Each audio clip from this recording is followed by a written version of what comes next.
Chat, I'll be real, I don't even have much of an excuse for starting a few minutes late on this one.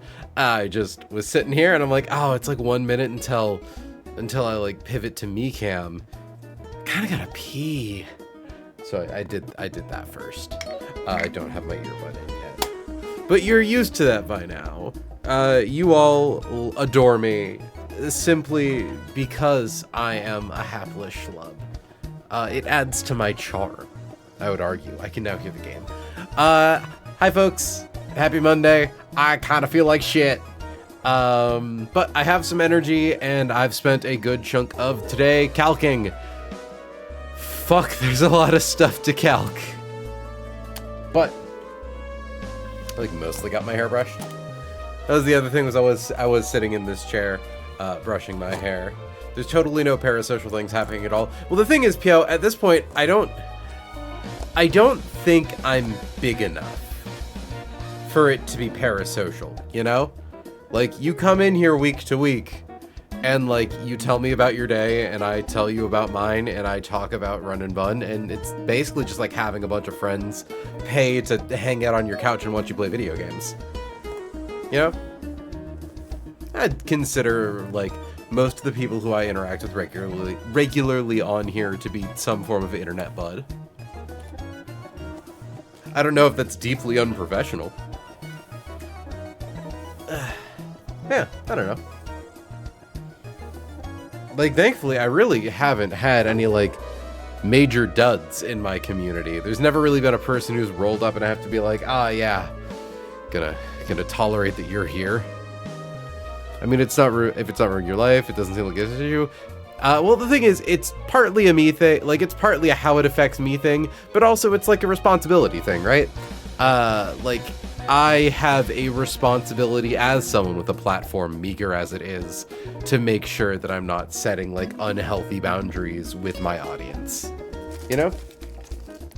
Look, been spending a lot of time watching BoJack Horseman these days. Gotta be extra conscientious of the fact that as a, technically a media figure, I have, outsized power with certain individuals who are in my audience. Also, like, whatever happened, like, the thing that happened to, like, wasn't there, like, a file that got released recently on, like, the really, really big Undertale streamer? And I'm like, I certainly don't want to end up like that. Anyways, we're playing Run and Bun. So, folks, as you can see by how much I'm scrolling on my notes, I vaguely heard about that, but yeah, you're probably fine. I mean, I enjoy your streams, it's one of your part of the community. Exactly, you know? Okay, so I'm really glad that I took a little bit of extra time to look at that line I was calcing, because there was actually one moderately sized flaw in it, which is that what I hadn't considered. So let me get everyone queued up on the team spread. So we want to open with Steelix and Greninja. Where is Greninja? Although specifically we're KOing slot 2. Yeah, we want Arcanine to see slot 2. Yeah. Okay, so Steelix. Where the fuck is Greninja? There you are, Soul. Okay, so Greninja. We need Turtonator. We need Noivern. Where are you, Noivern? You're right down there. We need Lucario. And we need Altaria. So the original version of this line involved having Steelix here with 72 HP to bait close combat from Berserker, swap Steelix into Turtonator. That's fine. But what I hadn't considered is that, just confirming we are equipping Greninja with the Life Orb here. Hold on. So, by giving Greninja the Life Orb, Berserker uses close combat into Steelix. We're in a double battle. And it drops its defense and its special defense, which means that it sees that Greninja has a fast kill on it, which means it has a... we were expecting it to follow up by close combating into Noivern, because it would try to close combat Greninja, because it no longer sees a fast kill on Steelix, so it goes for the slow kill on Greninja. It now sees that Greninja gets a fast kill on it, so 9 times out of 10, it goes for Bullet Punch into a random slot. Considering that we were trying to be very precarious with Noivern's HP, that could have made shit real fucky. Because Bullet Punch does more damage to Noivern than Close Combat does. So to mitigate this, we are instead pre-damaging Steelix to 6. Because if you are dead to Fake Out and it is their first turn on the field, the target will always go for Fake Out. Thankfully, we do not need Berserker to drop its defenses twice, we only need it to drop its defenses once. So, I take a big sippy of my coffee.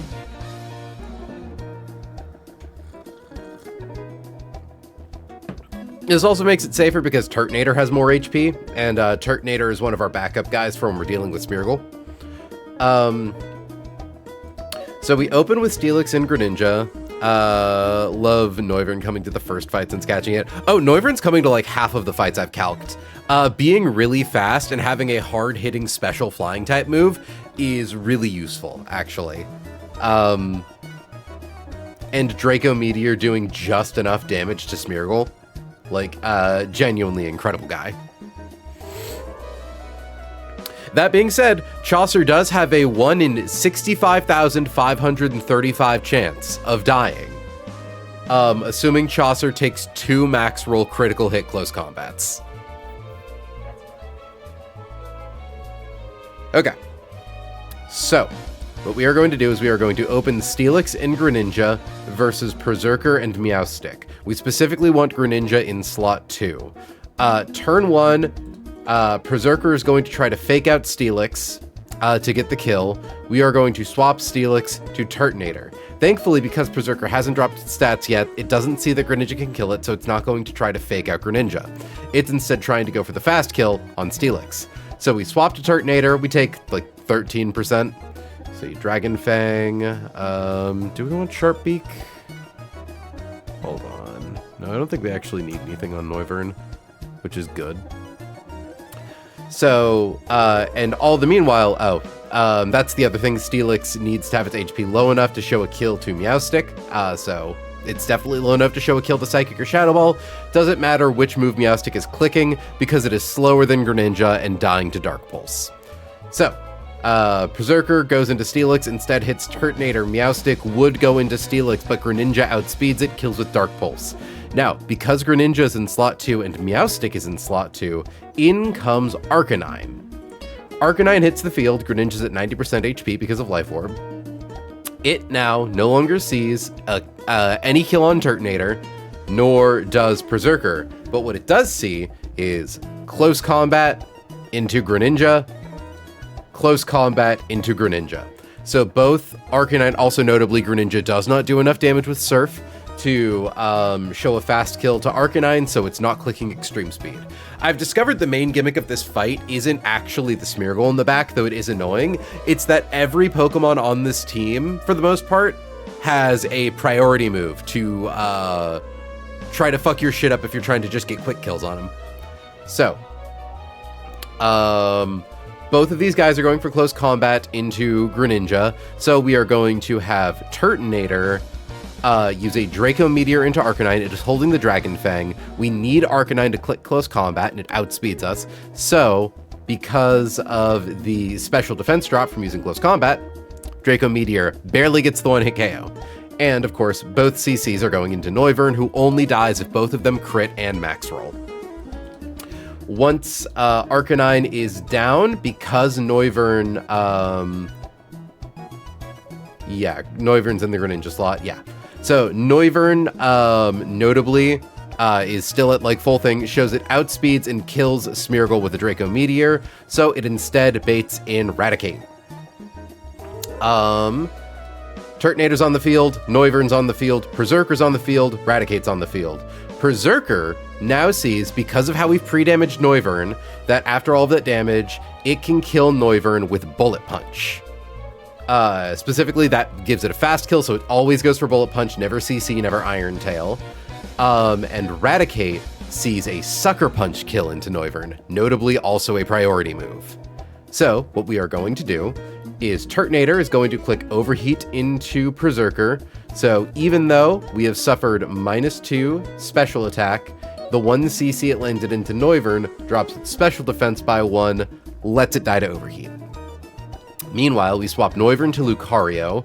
Bullet Punch does 15 to 18%, an amount, undeniably. Raticate, however, is clicking Sucker Punch, a move that doesn't do anything if you swap in, if you don't attack. So, in comes Smeargle. It's now Turtonator and Lucario versus Smeargle and Raticate. Lucario, I believe, is holding a Chesto Berry. Oh, a Citrus Berry. Did we pre-burn Lucario? Is that what we did? Pre-burn Alta. No, I think we were just okay with Lucario falling asleep. Hi, Dot. So it's Turtonator and Lucario. We are going to swap Turtonator to Altaria. Lucario outspeeds Raticate. So here are the possible actions that Raticate can take on its turn. It could click Sucker Punch into Turtonator. Actually, no, it can't because Sucker Punch... Well, it could, because Sucker Punch could be highest damage. If it does not, it could click Double Edge into Turtonator, or it could click Stomping Tantrum into Turtonator. In our swap to Altaria, Sucker Punch wouldn't proc, Stomping Tantrum misses, and Double Edge, notably, Raticate is slower than Lucario. Lucario goes before Raticate, obliterates it with Aura Sphere. So none of those other moves would hit Altaria on the switch-in. The alternative is that Raticate Sucker Punches Lucario, which would undeniably do some damage, but not that much. Like, high end is like 47% with crit. The goal is for Lucario with a Citrus Berry to have more than 109 hit points after Raticate goes down, for reasons we'll get into in a second.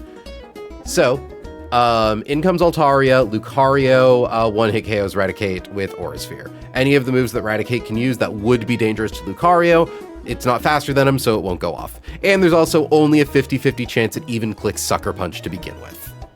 So, it is now Lucario and Altaria versus the lonely, lonely Smeargle. Smeargle's a real son of a bitch. We do pre-burn Altaria.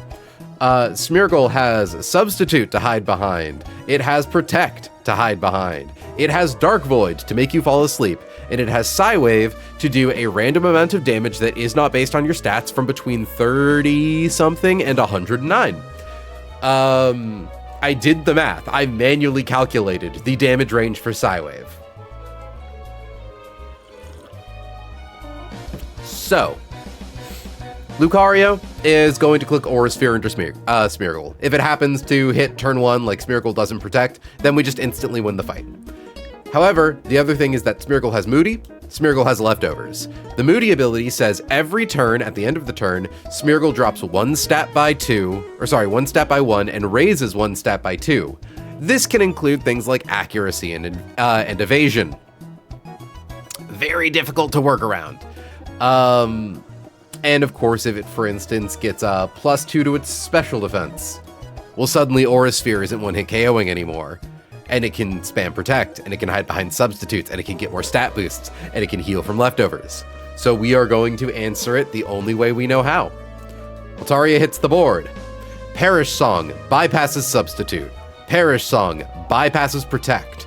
Altaria has been pre-burned as to never fall asleep to Dark Void, and it has more than enough HP to live two consecutive Psywaves. Altaria is going to hit the board. It is going to click Perish Song. At the end, or on the next turn, Altaria is going to roost. We are going to swap Lucario to Greninja to get rid of Lucario's Perish counter.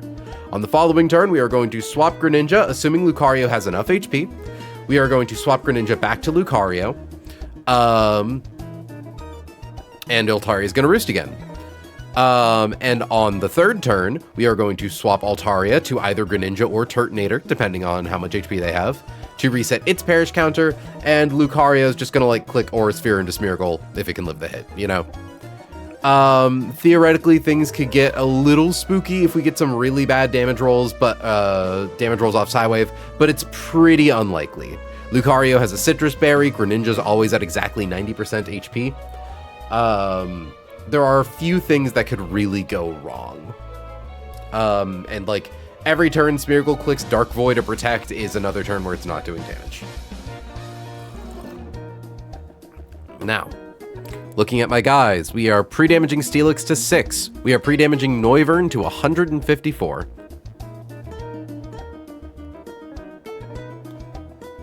Oh, wait. Decisive, Hannah, I thought I asked you this directly. I thought, Psywave, still, hit regardless of typing. Okay, well, hold on. Now I've got to ask Dexcord for double check.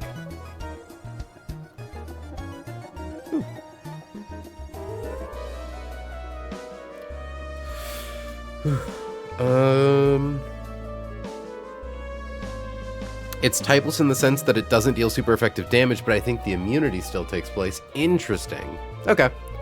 Honestly, the only reason I didn't want Greninja to sit in front of Smeargle is because it's holding the Life Orb, so all of its attacks would reduce its HP. But yeah.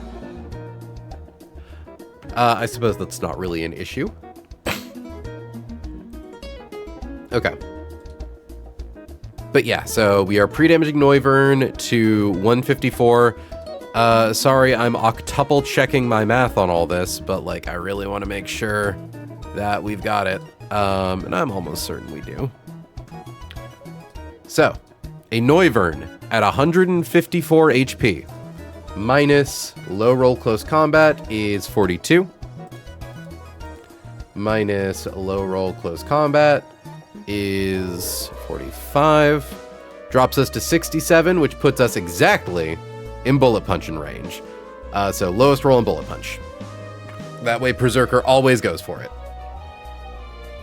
Then beyond that, yeah. Bum, bum, bum, bum, bum, bum, bum, bum.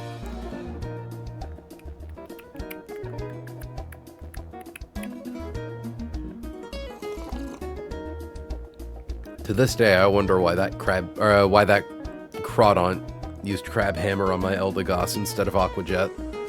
It still haunts me. A lot of shit has to go wrong for us to like experience losses here. Okay. Yeah, pre-burn Altaria. Lucario hits the field. Hold on.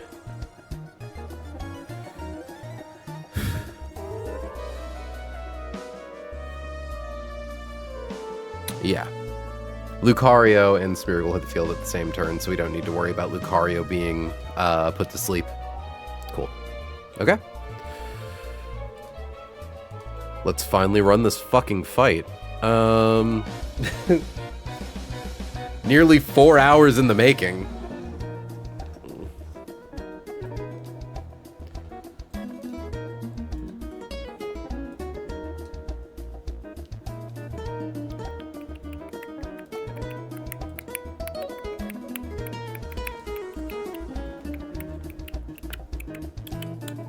Okay.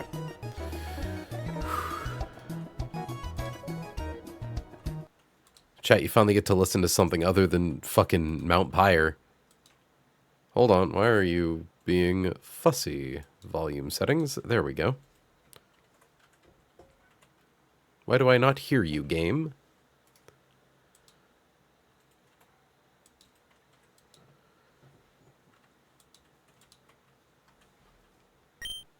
Oh, weird. I had a panic for a second because I'm like, oh, this music is the loading a new game music. I didn't fuck up, did I? Okay. So, let's get the team picked up.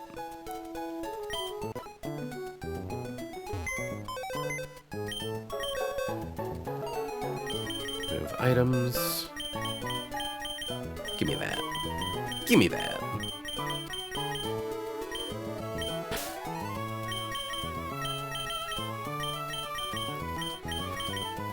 Okay. Move Pokemon. Steelix. Greninja.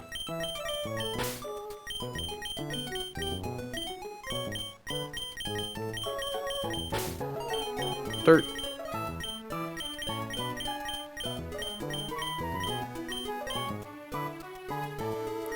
Noiburn.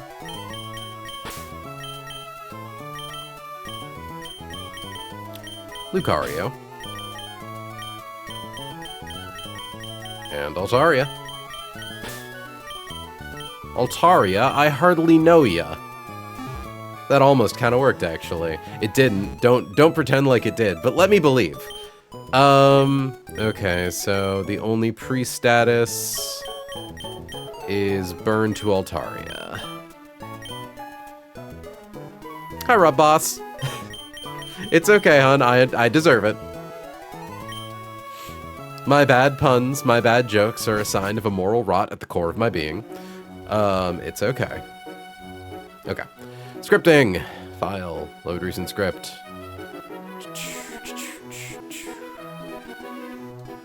Copy. So, pre-damage, slot 1 to 6 HP. Hannah, confirm my work though, right? If a Pokemon sees kills with all of its moves and it outspeeds you, it'll still always go for Fake Out, right? If it sees a kill with Fake Out. Pre-damage, slot 4 to 154.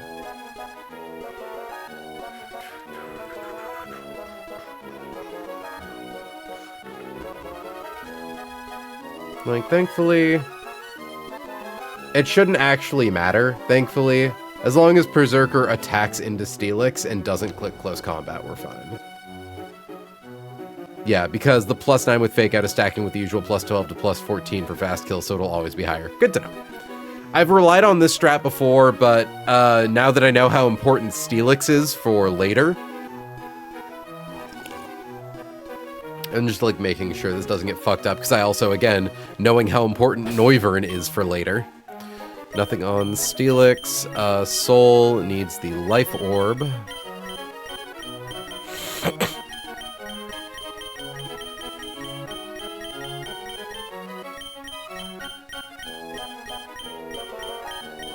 You know, I never realized as a kid that the theme for Lily Cove City is a waltz.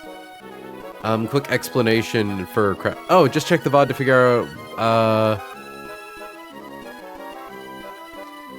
super effective plus crit AI?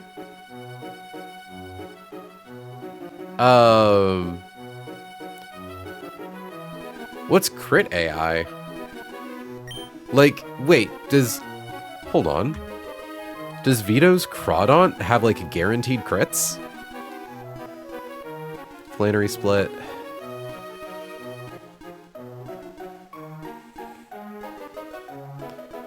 Hold on. Where are you? Because I know that Crabhammer... Is Crabhammer a high-bit move? Water Gem, Jolly... No? You were swapping from Arcanine Hisui. There's special AI for when a move is super effective and a move with boosted crit chance like Stone Edge. There is? I thought that's only if like a move is guaranteed to crit. Hold on. Crit. Move has high critical hit chance and is super effective. Additional +1 50% of the time. We'll all be damned. Okay. So fucking nice to finally understand why that happened, so I won't get cheesed by it in the future. I wonder if it applies twice, because it's like ×4 super effective. I don't think it would. Okay. Good to know though, so I just have to keep an eye out for high crit moves. It's a flat +1, but it can fuck up usual shit like fast kill, always beating slow kill, etc. I had to play around it on my Flannery fight, lol. Well, I guess I'm glad that I don't think we've ever been strictly punished for it. just had a real scary moment. Dollop will give you the metal coat for funsies. Soul already has the life orb. Sybil needs the dragon fang.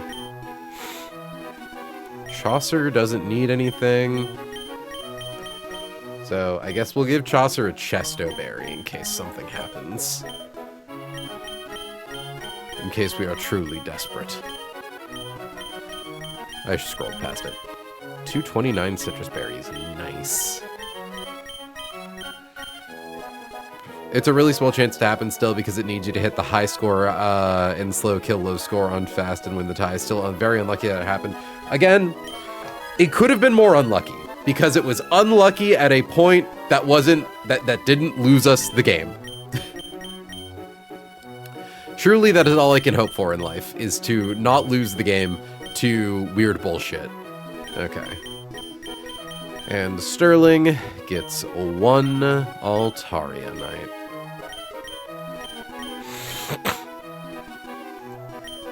Okay. Steelix is in slot 1. Swap to Turtonator. Greninja kills Meowstic. Arcanine sees kill on Greninja with CC. Cool. Okay. We're cool. We are so fucking cool.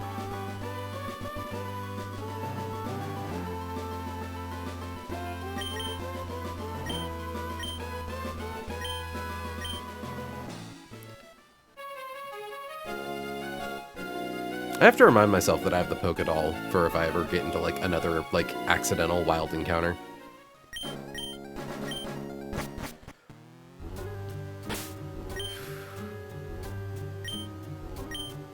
Okay. Man, genuinely, chat, if you struggle with constipation, Run and Bun is an incredible diuretic. Boy howdy, it fucks up my body real bad. Also, Fake Tears Tutor. My husband's gravestone, I come here every day. People expect me to mourn over his death and cry, so I learned to fake it. I wonder who I can teach fake tears to. Hold on. I'm just checking something real quick, so I'm curious. And because I'm delaying the inevitable.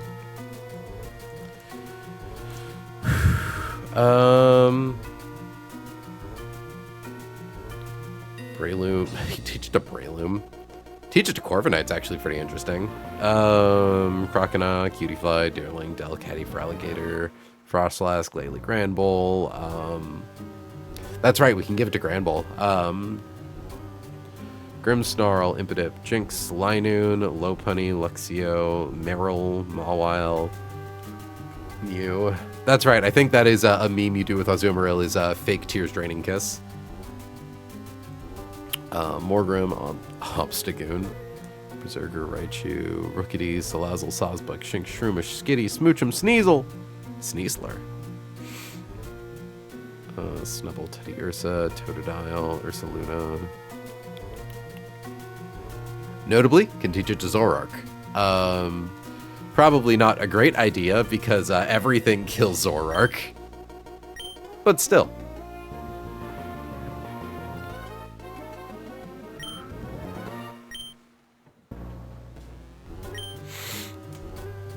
Okay. It's cool.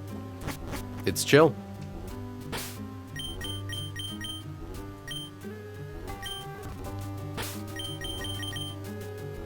Sterling is pre-burned. Chaucer is pre-damaged to 154. Dollop is pre-damaged to 6. Confirming. Fake Out does 6 damage to Steelix. It does. Okay. We don't care about what item Dollop's holding, we just gave it the steel coat for Gumption. Life Orb on Soul, Dragon Fang on Sybil, Chesto Berry, doesn't matter, we just gave it in case we somehow need Chaucer to fight Smeargle. Big Lemowski. I should get all of these numbers updated. In here, Citrus Berry, export, import, Chesto Berry, export, import, don't care what you're holding. Obviously don't care what you're holding. Citrus Chesto, Dragon Fang, metal coat. Suppose I really didn't need to use Steelix for this now that I think about it. Such is life. Circles. Alright, let's go.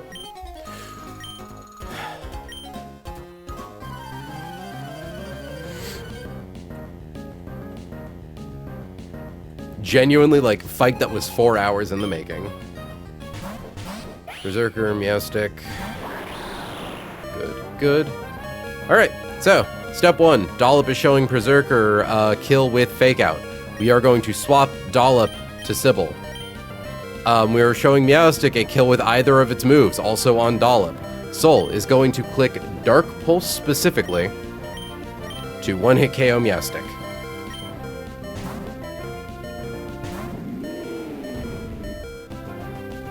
Fake Out. Dark Pulse. Excellent. Out comes Arcanine looking at the soul slot.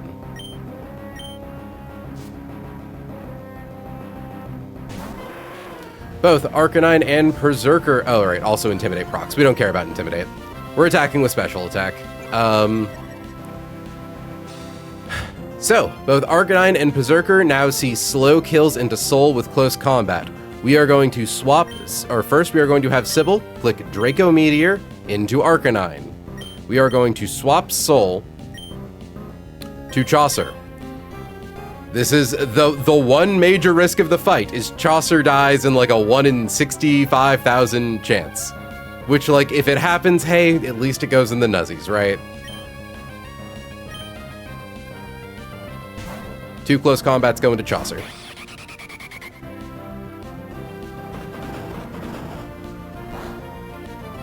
No crit, we live.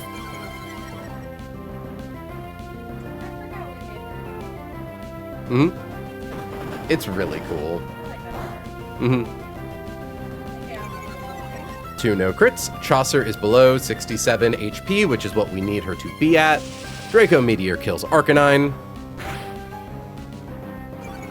Draco Meteor on Chaucer shows fast kill to Smeargle, so Smeargle does not come in, and instead in comes Raticate.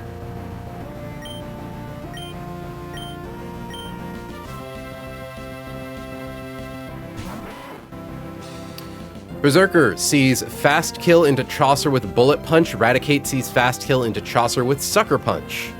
So Sybil is going to click Overheat directly into Berserker, and Chaucer is going to swap to Talon. Sucker Punch gets whiffed because not actually making an attack. Bullet Punch does like 18%.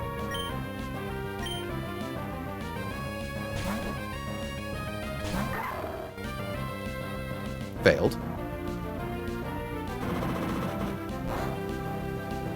Not very effective.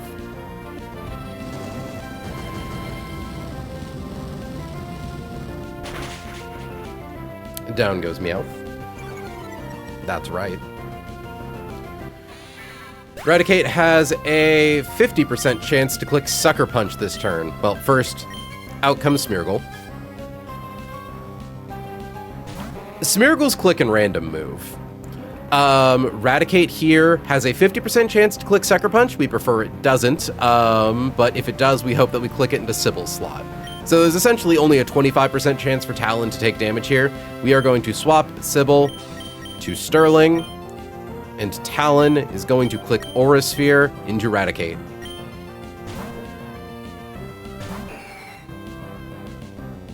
Didn't click Sucker Punch.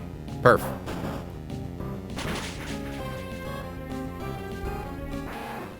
And that is functionally checkmate. But it failed. We do not care if Talon gets put to sleep. We would prefer to have a Citrus Berry to survive more turns. Moody procs. Ups special defense. And drops accuracy. Yeah, no, I guess I got really lucky that I planned to not try to kill it with fucking Aura Sphere. Sterling is on the board, so Smeargle can no longer click Substitute. We are going to click, well, we are going to Mega Evolve. Are we Mega Evolving? Do we need to do that? I don't think there's a downside to it. Yeah. We're going to Mega Evolve and click Perish Song. Talon is going to click Aura Sphere. There's a chance Talon just immediately wakes up and kills it, but yeah.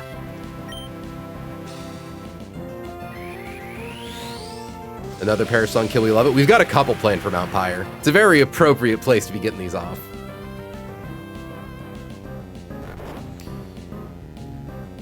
Smeargle used Substitute.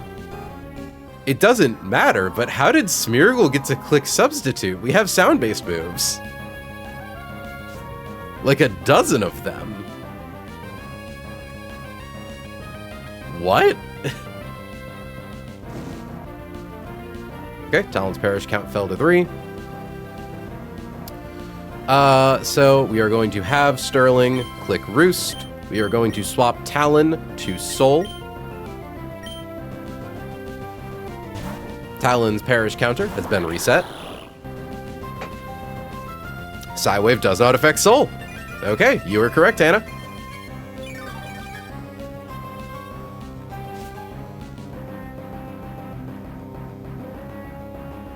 Jesus Christ, the stat changes on this thing.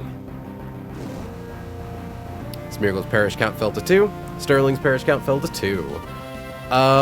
We are going to... Honestly, we're going to swap Sterling. Both Talon and Sybil have more than enough HP, so we're going to swap to Talon. Yeah, fuck it. Soul, you feeling lucky, bud? Well, Dark Pulse actually wouldn't even kill anything. Yeah. We'll just swap Soul for Sybil.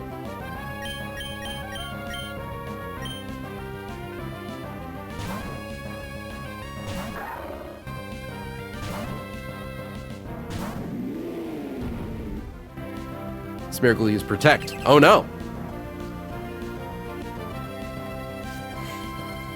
Really appreciate that Perish Song can never miss, ignores Substitute, and bypasses Protect. Alright. Talon, try to get it with an Aura Sphere. Sybil, swap to Soul. Talon, just simply crit kill and bypass Substitute.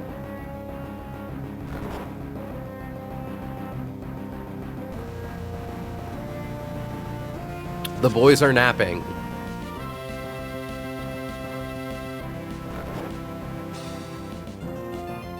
Oop. Sorry, 1 second. The boys are getting too comfortable. No, they're sleeping.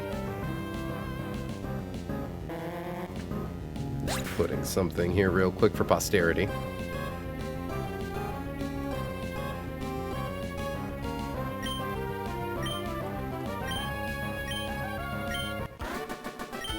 Alright, nice to finally get that shit done. And we didn't use Talon Citrus Berry.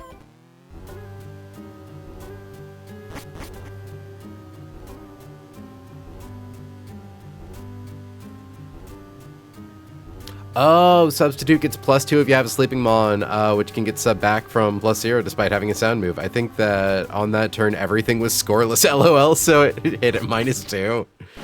That's really funny.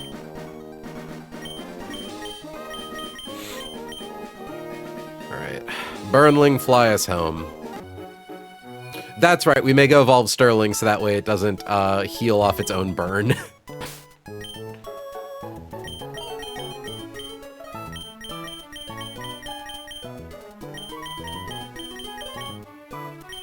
What's Dark Void's accuracy in this game? I think 70 still.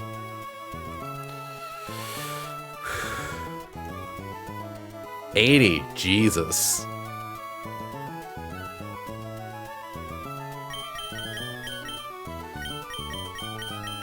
Absolutely insane move. It was 80 pre-nerf, so it makes sense. Alright, well.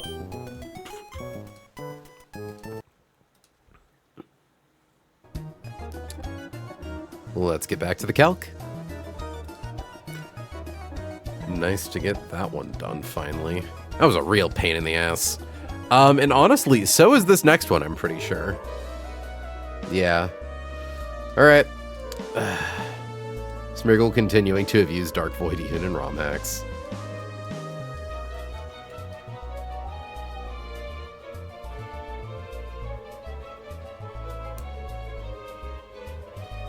Oh yeah, that's right. Yeah, it did take like -2 accuracy stages, didn't it?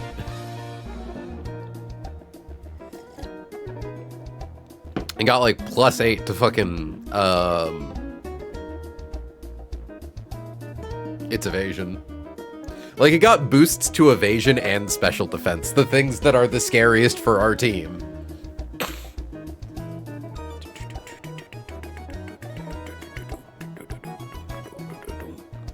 Okay. Oh, I didn't even give this one a name. Hex Maniac Leia Rocky. Okay.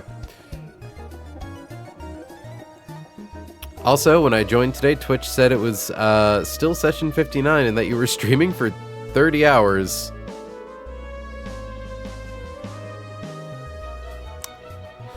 I'm pretty sure I closed stream. Streamlabs wasn't even open when I, like, got set up for today. I certainly hope I didn't stream for that many hours. I don't want to think about what I might have said in front of the camera and all that time. Hold on. Stream says 52 minutes. I just need to go to my content.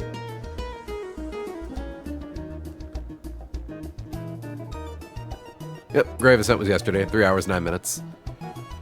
Okay, cool. God, my nose is stuffy.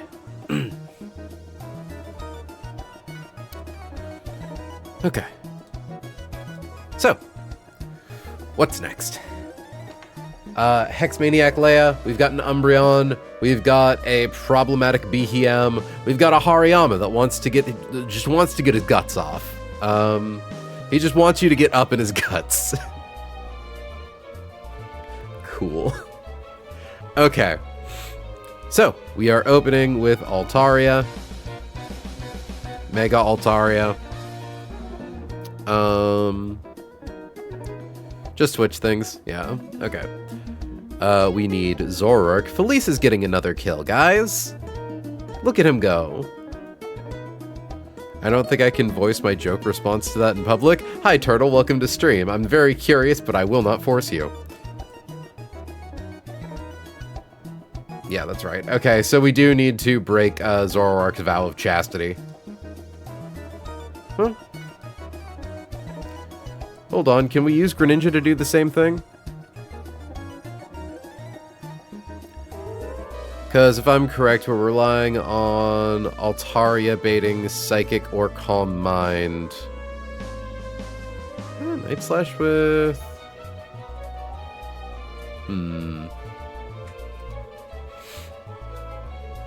Citrus Berry, King's Rock... Oh.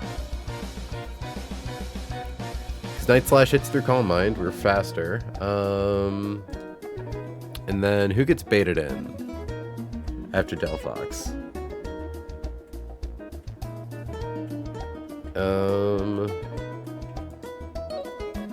We're doing this so that way it's not Behem. Firing off Meteor Behem. Oh wait, no, it would still be Umbreon because we show fast kill to. We're in doubles. Confirming everything still. Yeah. Because, yeah, we show fast kill to Behem, so it wouldn't come in, so it would be Umbreon. Yeah, I regret to say, I think Greninja can kind of do everything in this fight that Zoroark could. Sorry, Zoroark. It's only because we're trying to keep you under-leveled, bud. So yeah, swap to Gren. And in that case, we are KOing with Night Slash. Also, really glad that we are actually getting some benefits from having Night Slash on this thing. Real fucking cool to... Oh no, we're using Greninja to fight Behem. Never mind, we do need Zoroark. That's right. Okay. So much for that plan. Zoroark with black glasses. I believe Greninja needs not a life orb, but a King's Rock. Okay. Swap to Exca. If Psychic, swap to Luca. That's right.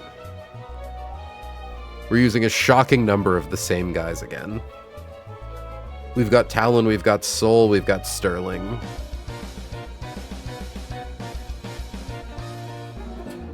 Okay.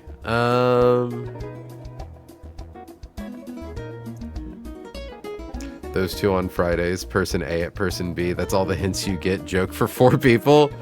Wait, what did I say? Okay, Turtle, at least give me the hint of what did I say that made you formulate this response. Okay. But anywhom, we have equipped Altaria with Altarianite. Obviously Altaria is pre-burned. We have equipped Zoroark. Well, we have pre-damaged Zoroark to 63. Which is pretty cool. It's a cool number. Altaria's equipped with Altarianite. Excadrill and Lucario both have citrus berries. And Greninja has the King's Rock. So, turn 1, Hariyama's on the field. He's not actually burned yet. He is healthy, which reduces guts damage.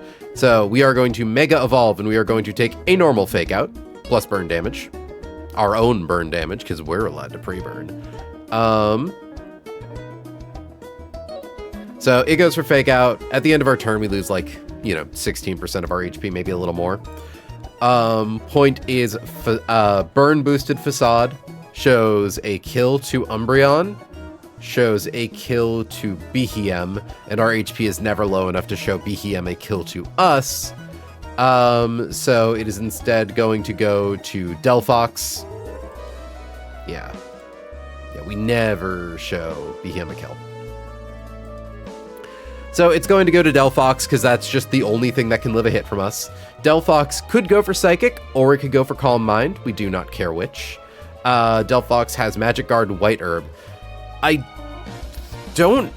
So I think the reason this Delphox has White Herb is because there's an Umbreon with Curse and Baton Pass. So I'm assuming that if it were to Curse and Baton Pass to Delphox, the White Herb would cure the speed down. But I don't actually know. Because, like, Hannah, I'm not crazy. There's no way this Delphox can use its own White Herb without me dropping its stats, right?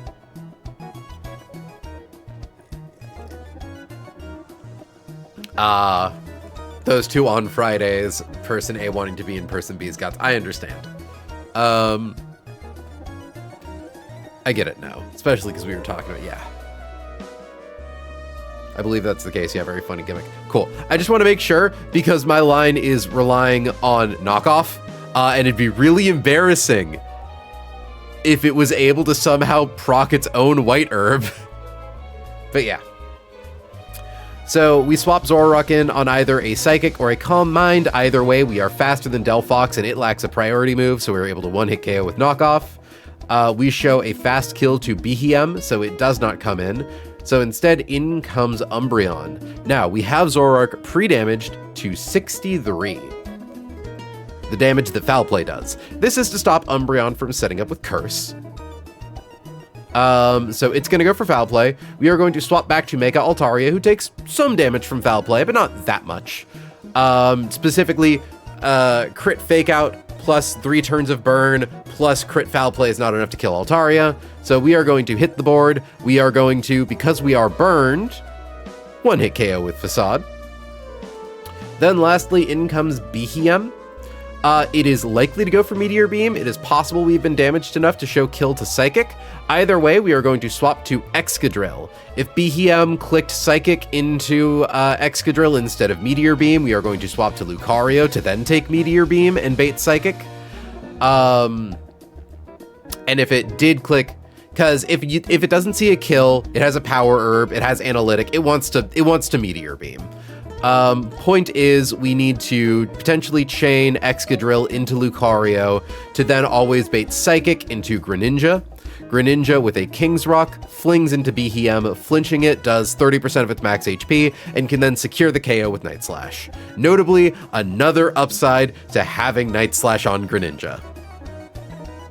Love our cool guy.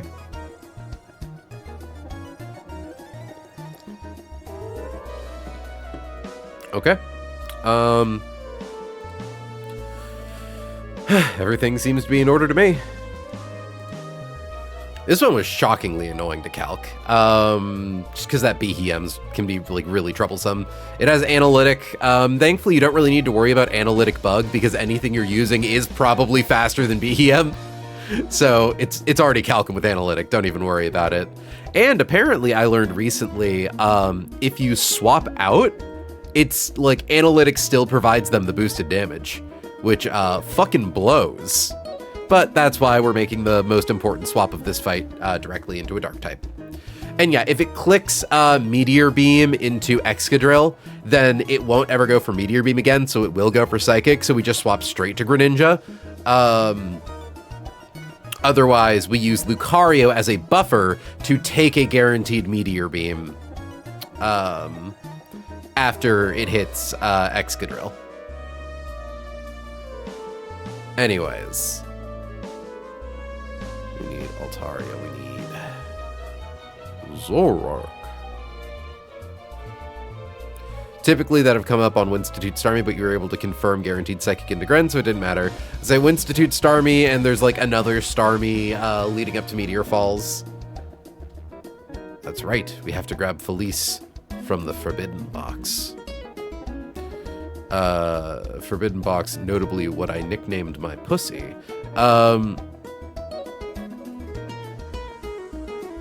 It's where we stored all of the grief of mankind. Where's Excadrill? We already have it. Where's Lucario? Oh, I just realized we actually only have 5 guys for this fight. We get a free extra guy. Cool. I already have all the guys in my box, don't I? Yeah, I do. Cool. Then I guess for last one, not Dreadnought. We do actually have a line for Dreadnought. Well, what could I do here? What could I do here? I don't have any more dark types. Corviknight does not bulk Meteor Beam that well.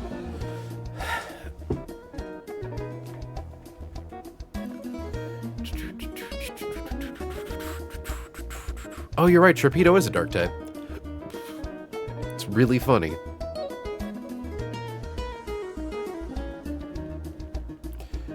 Except if I'm using Sharpedo, then I'm just like baiting Signal Beam into something, which is dumb.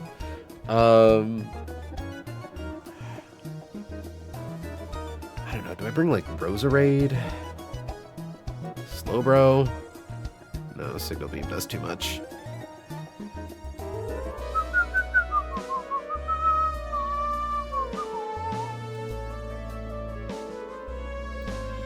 Notably can't use Poltergeist with Basculegion. You know what? Delmise is faster than Behem, so if something goes horribly wrong, we do get to bring in Delmise for free. And like, we get to bring in Delmise for free, it can clean up Behem. Just really stupid. Making sure Zoroark is in fact level 74 in these calcs. It is, even then it kills Delphox by a country mile. And it's not at all close to leveling up. Good. Yeah, I don't think that Delphox is gonna drop 17,000 experience.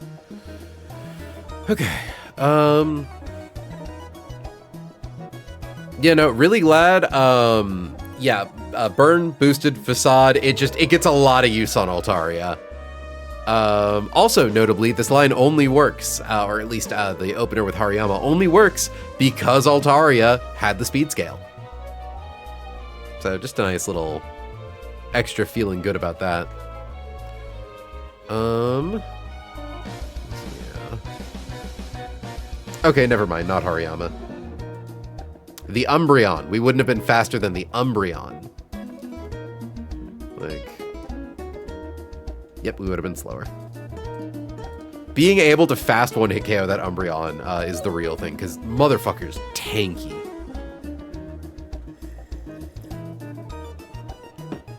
Okay.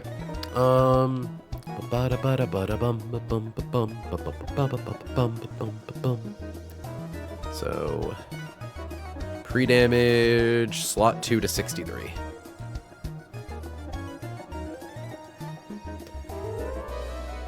Pre-damage, slot 2, 63.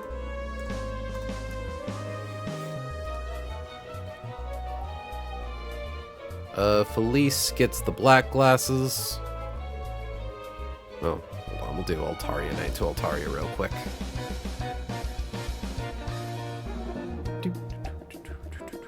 Yeah, I'm probably calling out of work tomorrow. It's really annoying because I'm sick, but I'm not like that sick. Like, I'm just sick enough for it to be a pain in the ass. Black glasses on Felice. Both Excadrill and Lucario get Citrus Berry.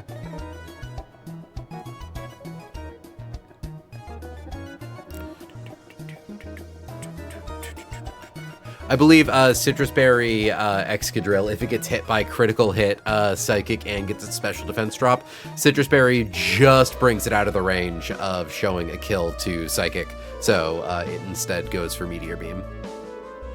Pixie Facade is just so strong. 252 effective base power with Pixie Boost and Stab.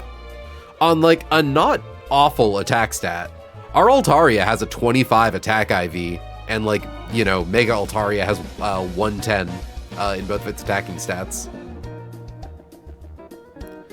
Soul gets the King's Rock. I know I have one in here. I thought I didn't for a period of time, so I bought a second King's Rock. And Mordwin, you kind of don't need anything, buddy. You're kind of just epic. But we'll give you a Citrus Berry in case we somehow need to use you as a pivot for something.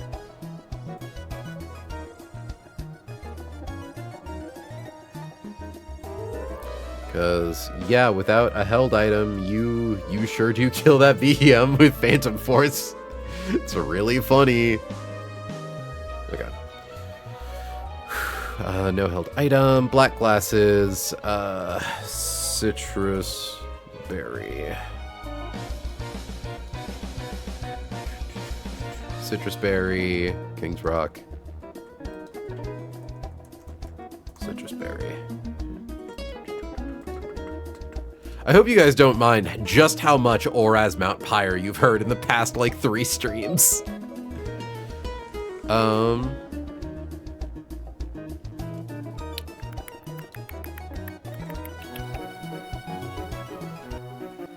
Okay.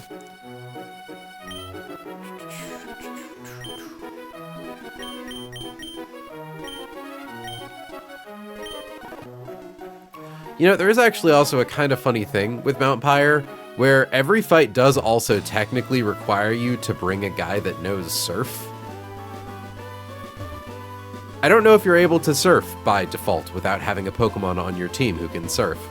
I know at the very least you can't use Fly without it.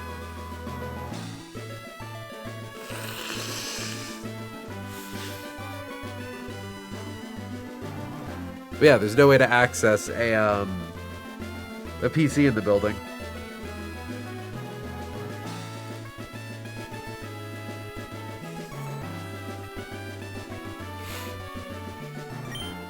Okay.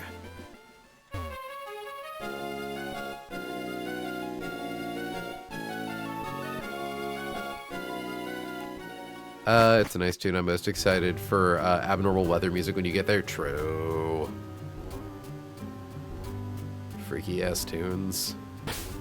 It was really annoying, by the way, because I wanted to look at the map for Mount Pyre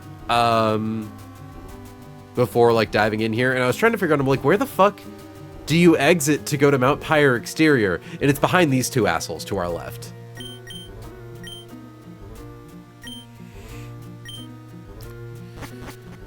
Okay.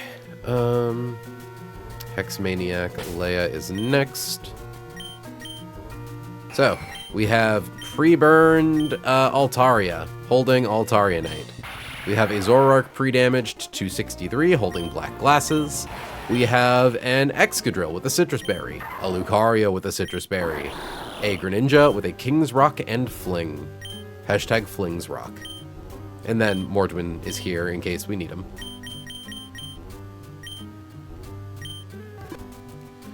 Alright, dive into it. Bum bum bum ba-dum bum. Out comes Hariyama. Out comes Sterling. This Hariyama has Guts and a Flame Orb. It really wants to get burned turn 1. So it just wants to click Fake Out on you. We are going to click that, and we're going to click Facade. We're not going to get to use Facade, but we're still going to try.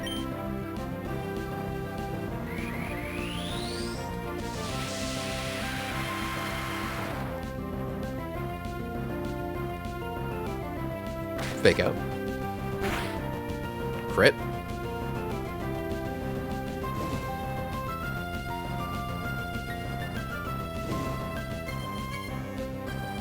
Yeah, because we're faster than both of them.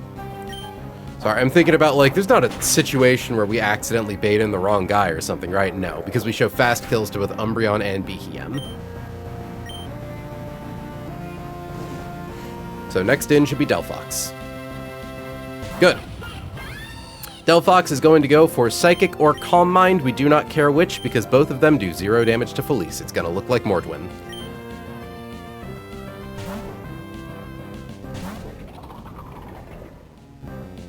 Calm Mind, boosted special attack, boosted special defense. We are faster than it, and we're killing it with a physical move. Bonk.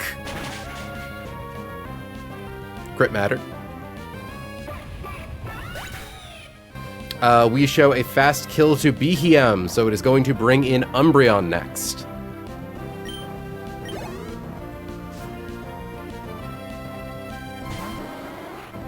Umbreon sees a kill on us with Foul Play and some rolls of Payback.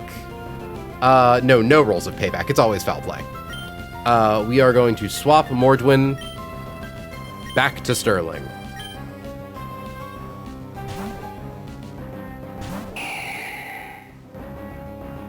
Foul Play attacks us with our own attack stat.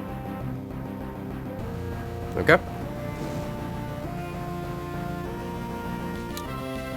Question, Behem, does Altaria die to Meteor Beam? Yes, it does. That is good. Okay, so yeah, we are going to do Burn Facade, 1-hit KOs Umbreon. It has no priority moves. And I believe our HP is now low enough to where we show Behem a kill with both Psychic and Meteor Beam, so it always goes for Meteor Beam.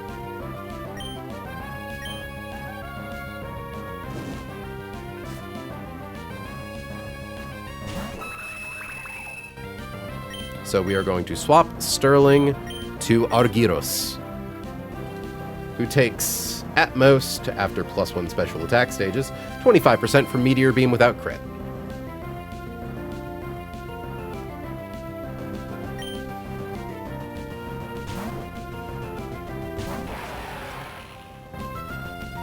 Good. We want to make sure that it uses up Meteor Beam now so it doesn't click it when we swap to Greninja.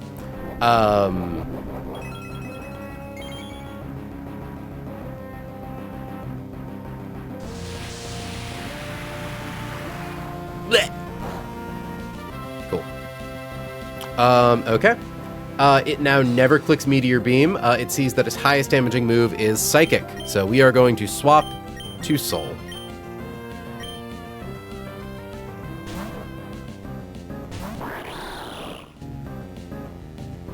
Benefiting from the really cool tech known as Fling being a Dark-type move. Flinging a King's Rock to guarantee a flinch. It's basically the only way to get a super effective Fake Out. And then we are faster in KO with Night Slash.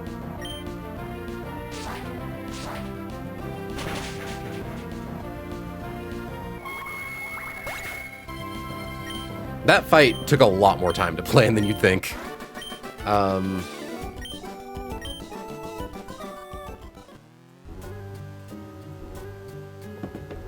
Okay. Felice comes slightly closer to level 75. But at least if Felice ever has to hit level 75, well, we get to get him up to max level.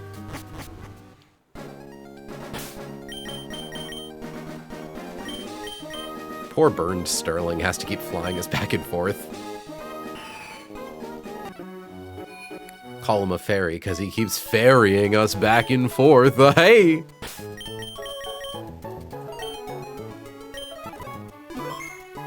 Knockoff is really unassuming, but it's such a satisfying move animation. It's great. I just love knocking off items, like, after... Excuse me. After they, like... The sprite goes down. Okay. Doot doot.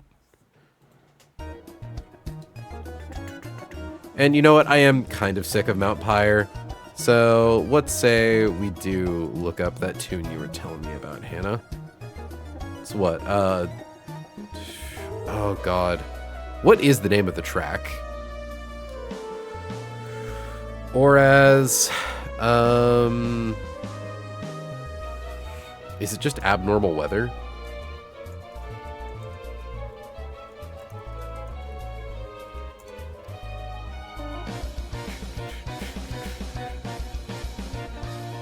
Heavy Rainfall.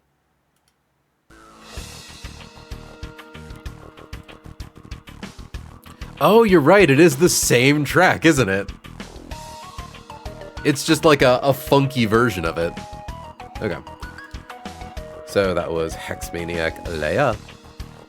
Iroki. I'm sorry, I can't hear the name Leia. No, not do it. That's one that I don't think you'll ever get me to be like tired of. Mm-hmm. You just always have to move like some in the middle of the limits and stuff. Bimpy, I'm sorry. I don't know if you can hear my wife chat, but she's great.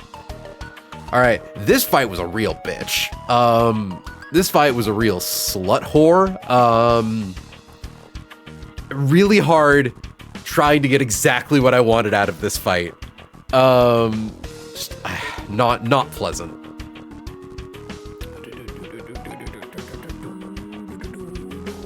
Okay, so first we have good old Cram Garampt here. We need Arcanite. We need Torterra for once. We need Excadrill.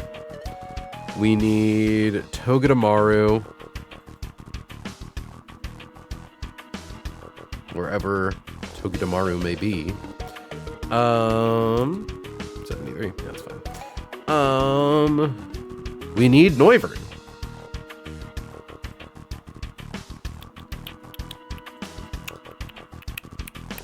I also like the Night Slash tech. It pales in comparison to Chad Fling Big Nugget. Well, it's true, because Big Nugget is the highest base damage Fling move. It's the reason I haven't sold any of my Big Nuggets. Like, checking my bag right now. How many do I have? No, it's just like that is a sentence of all time kind of thing. I have 7 of them. And it's like a base like 120 power dark move. It is stronger than Life Orb Night Slash damage. That's awesome. Hold on. Fling Big Nugget. I'm gonna go see you. Good luck, Kalkin. Thanks, Rose. Have a good night. Like...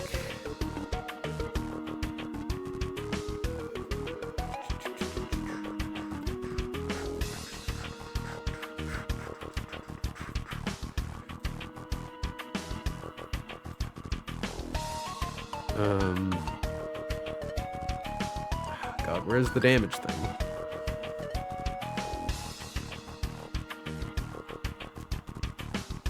Yeah, okay, so Eviolite, Icy Rock, Lucky Punch is 40. 50 is Dubious Disc, Eject Pack, Sharp Beak, Wishing Piece. I think it's really funny, the idea of Greninja fucking flinging CDs. 60, Adamant Ore, Cornerstone, Mask, Damp Rock, Grisius Orb, Hearthflame Mask, Lustrous Orb, Macho Brace, Rocky Helmet, Dragon Fang and the Poison Barb are 70. All Mega Stones, you can fling Mega Stones? Dawnstone, Duskstone, most evolution items are 80. All fossils, the hard stone, the rare bone, and room service are 100. Deep sea tooth, damn, actually, hold on. So I can buy infinite deep sea tooths from, oh no, you don't get the deep sea tooth. They evolve with stones in this, never mind. Because those are base 90. But yeah, and then at 130 is Iron Ball and Big Nugget. Which is, again, like a stronger than Hydro Pump tier move. Or it's as strong as Hydro Pump. Is Hydro Pump 130 these days, or is it 110?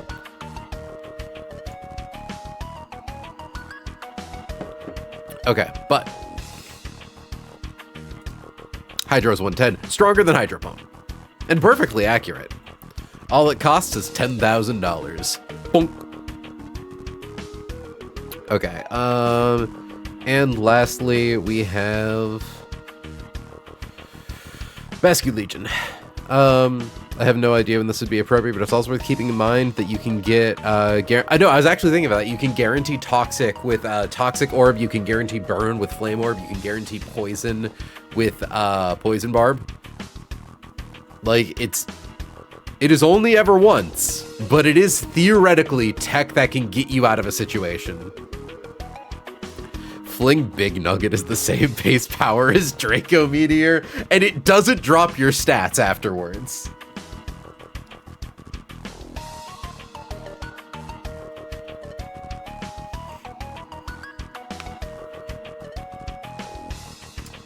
Fuck, hold on. I didn't need to use our Dark Gem. I don't think I needed to use our Dark Gem. Galarian Articuno, outsped. Hold on, if we are holding... Where's Big Nugget?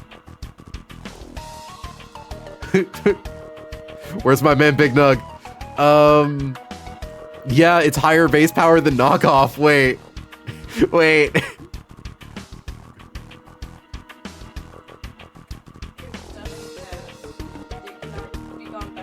Big Root, Berserk Gene, Binding Vein. It's not here.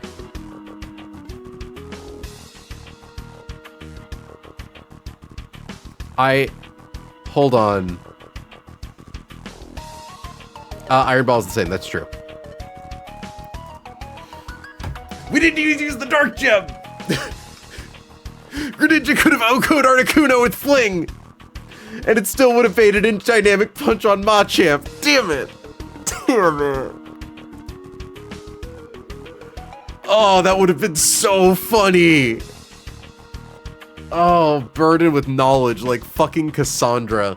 Because, yeah, if you're knocking off an item, knockoff's base power is 130. It's 65 times 2. Okay, lesson learned to keep that in mind. Yeah.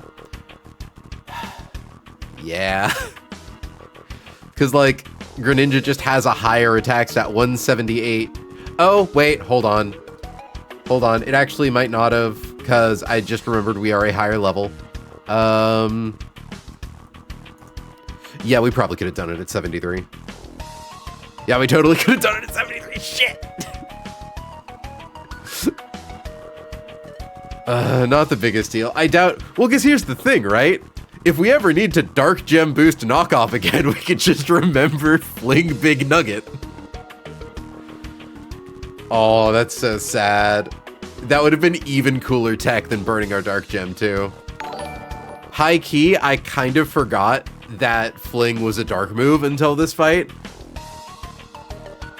Jesus, thank you very much for the gift sub, Pyo. Once again. Oh dear, I've got my own Sake Tanuki. My goodness.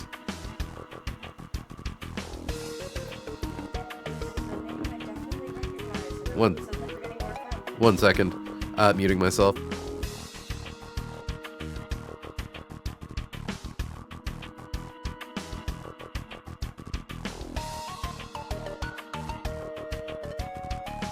Okay, I returned. Yeah, thank you very much for all of the recent gift subs, Pio, because, like, holy shit. Okay. Anyways, this fight. God, we didn't need to use it. I'm so mad. That's so funny. We have 7 big nuggets. Okay. So, first things first, Cramorant. It's got Gulp Missile. It's got Wackenberry. It's got Hurricane Surf, Belch Roost, no priority moves. Arcanine with whatever item is able to one-hit KO it with Rock Slide. The only thing on their team that is faster than Arcanine is Yanmega, who does not do enough damage and gets absolutely obliterated by Rock Slide. Hitmonlee is slower, but it does one-hit KO with Close Combat. But also it gets fast one-hit KO by Flare Blitz. So in comes Rhydon with slow kills on Head Smash and Earthquake. Notably, it also has Stealth Rock and Counter. This guy is a real son of a bitch. But basically the plan is to swap to Torterra. It could set up Stealth Rock. It could use one of these moves. But Torterra hits the field. It's then very likely to click Stealth Rock on this turn. With a Miracle Seed, Torterra is able to one-hit KO with Giga Drain. We are pre-burning Torterra, which does not affect its damage, because it's a special attack. Just to slurp all that HP back up. We should have enough HP to not show Hitmonlee a kill with Close Combat, because, like, we take, what, 2 Head Smashes at 66%, plus another 12% from Burn, but then we heal back 52% of our max HP, because Rhydon is fucking juiced. So yeah, we do full HP to Rhydon. It has Rockhead and an Eviolite. So it will skip over Hitmonlee and straight to Yanmega. Yanmega comes out. We have pre-burned Torterra, so Yanmega will not go for Hypnosis. It will instead go for Bug Buzz. We're going to swap to Excadrill, who bulks a Bug Buzz. Excadrill has not been pre-burned, but it has been equipped with Rhydons and Torterras. Rhydons are Torterra's favorite thing to drink. Real. No problem. I found a person who didn't sub. Are you just hunting down people who don't have subs and gifting them? Funny enough, I'm pretty sure we're actually kind of getting close enough to having enough sub points to, hold on. Because, like, subscriptions. Hold on. Community. No, it's not that. Is it under analytics?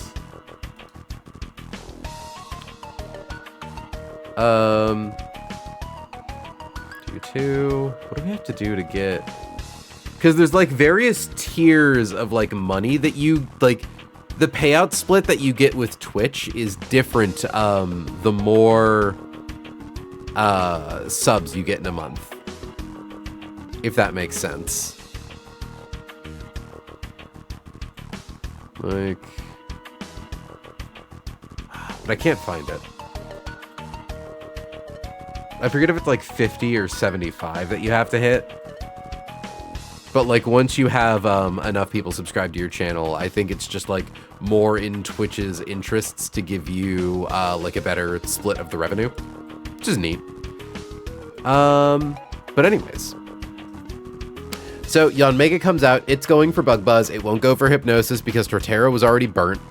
The main thing is to stop this thing from clicking Ancient Power and to only fight it with Pokemon, specifically to only fight it with Pokemon that make Bug Buzz, because Ancient Power does fucking big damage.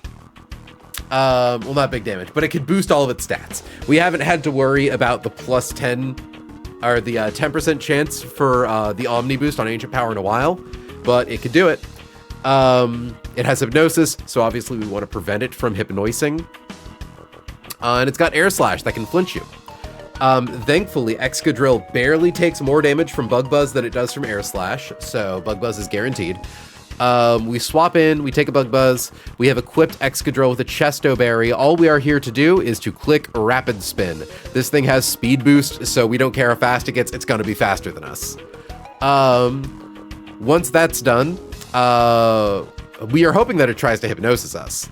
And if it does and we wake up, it'll try to hopefully Hypnosis again. We're going to swap to Togedemaru, who has a Citrus Berry and has been pre-burned. Toge is set up as such so that it can come in, click Nuzzle, paralyze Yanmega, because a Yanmega that is paralyzed at max speed is the same as Yanmega who was at normal speed. Which means we are able to safely swap Noivern in on Bug Buzz. Won't go for Hypnosis because Togedemaru is already burned. We actually don't even need a Sharp Beak here, now that I think about it. We originally planned to have one, but between the Rapid Spin and the Nuzzle, Yanmega will be weak enough to die to Air Slash. I guess we could give it like a Citrus Berry.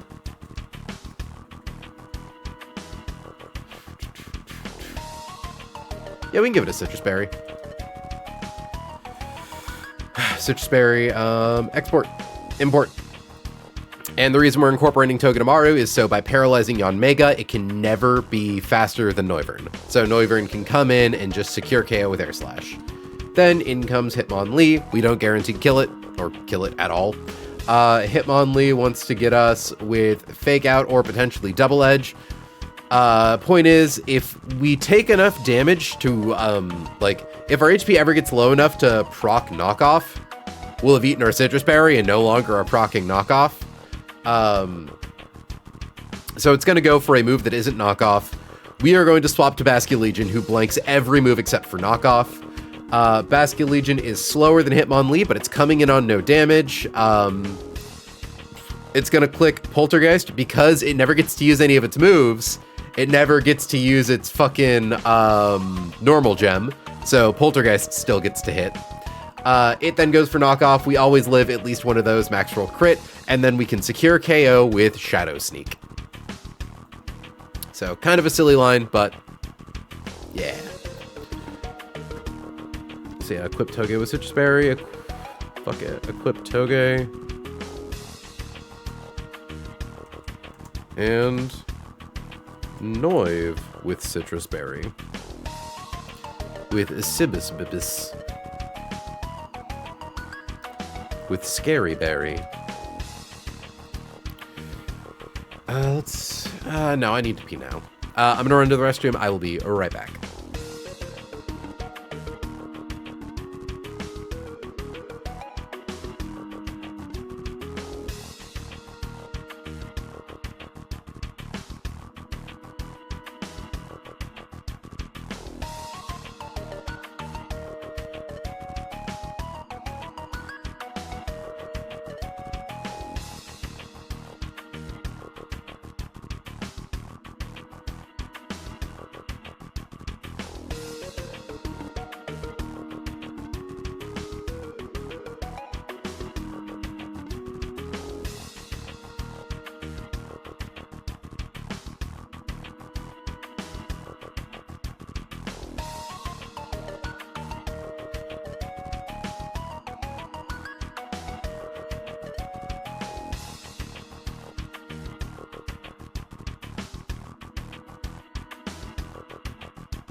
Okay. We're back. But yeah, that's the line. The main thing with Hitmonlee is it has Unburden, so even if it's not particularly fast, it's almost guaranteed to go for a normal type attack the first turn it's on the field.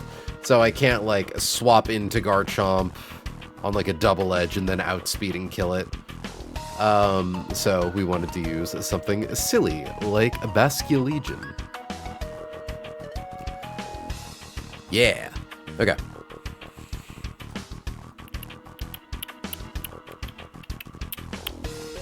So.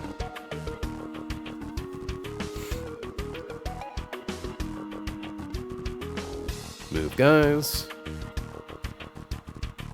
Grab RK9.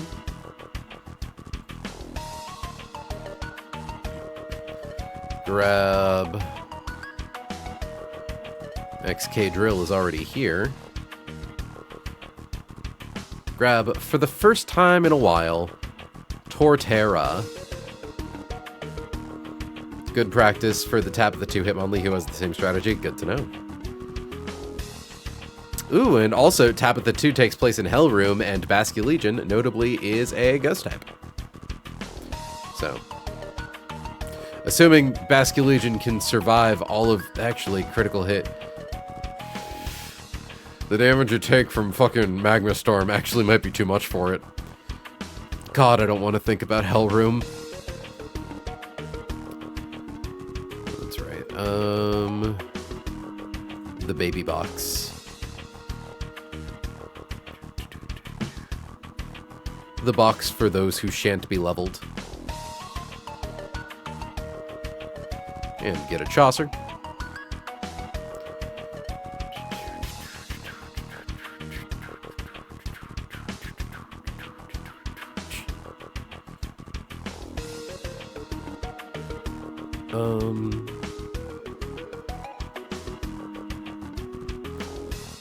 Those black glasses.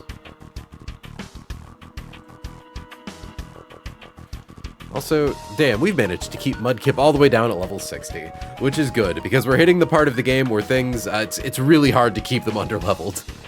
Because the amount that our level grows by after every boss fight starts shrinking. Because we're already, like, 3/4 of the way towards max level. Okay. I don't think there's any... yeah, we just have to pre-burn some guys. So, should run back in and do that.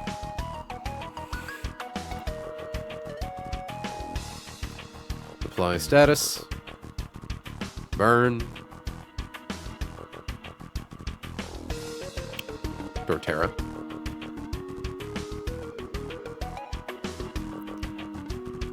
Apply status. Burn. Togedemaru.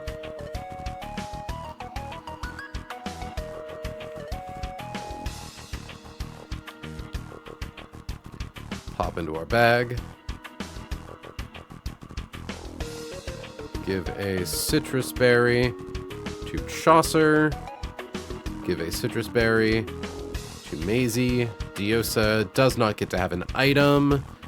Give a Chesto berry to Argyros.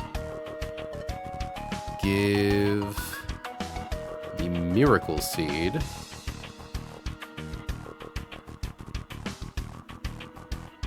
to Turtle. And we don't need a held item for Arcanine, so I think I might just want to give it, like... I mean... it's actually kind of funny, right? No held item. Huh. Yeah, okay. We keep Arcanine with nothing. Because, theoretically, if we need to swap in Arcanine against Hitmonlee on a knockoff and try to kill it with Flare Blitz. But obviously we don't want to equip it with an item that could get knocked off. Miracle Seed. Chesto Berry.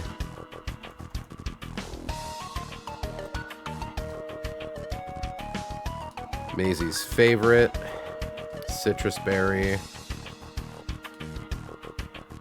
Also a citrus berry. Nothing.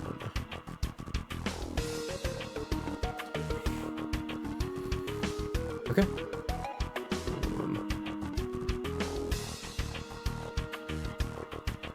Miracle seed, Chesto, citrus, citrus. Because just confirming, Nuzzle does 14%, a burned rapid spin does 7%, that's 21%. Air Slash does 82. Epic. Fucking epic.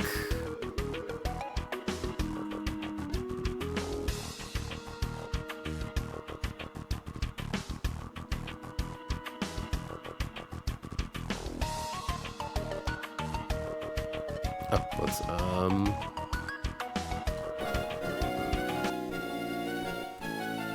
get that going. But yeah, no, chat, I was looking ahead, and I know that the top of Mount Pyre is a nightmare because of the Tailwind fights. What I didn't realize is that before you get to those fights, you have to deal with a 4-trainer gauntlet. The first 2 you at least get to heal between, but it is 2 trainers followed by a back-to-back. So, I am scared. I have not gotten to that point, to start calcing. So, final vibe check. Yep, definitely kill Cramorant with just Rock Slide. Cool.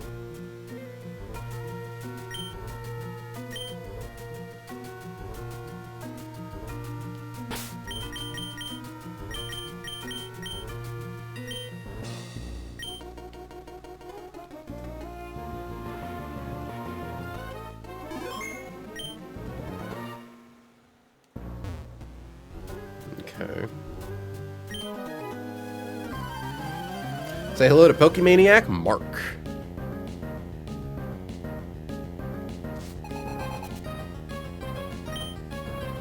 Out comes Cramorant. Out comes Hamilton. We click Rock Slide.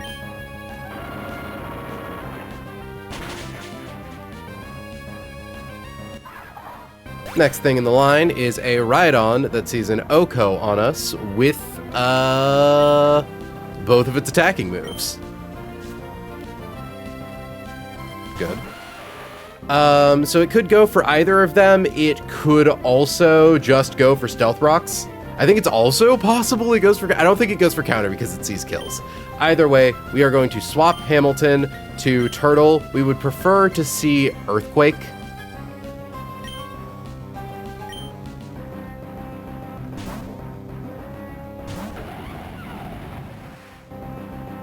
Nice.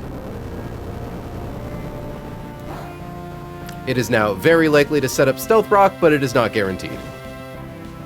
We are going to click Giga Drain. Head Smash went for the one that could miss. We are now going to heal back half of our max HP.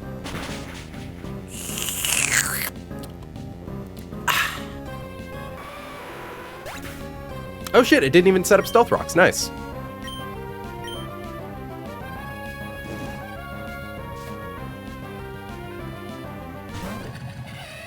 Out comes Yanmega. Yanmega wants to click Bug Buzz because it can't put us to sleep. So we are going to swap Turtle to Argyros.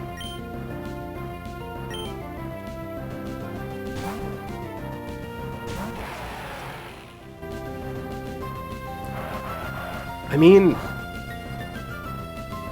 Fuck, I guess we can just kind of click Iron Head now. We don't need to rapid spin away Stealth Rocks. Yeah, fuck it, I guess we click Iron Head. Oh no, Hypnosis. Whatever shall I do? Eat a fucking berry is what I'm gonna do. I'm not gonna bother tracking this thing's speed increases because it's already faster than me. Cool. Okay. It's gonna go for Bug Buzz or Hypnosis. We'd love to see it go for Hypnosis again. We swapped to Maisie.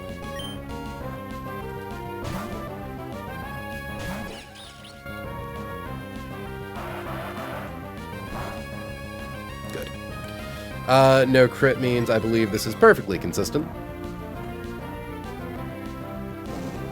Okay. Maisie's gonna click Nuzzle. Bug Buzz does a max of 31%. We have a Citrus Berry.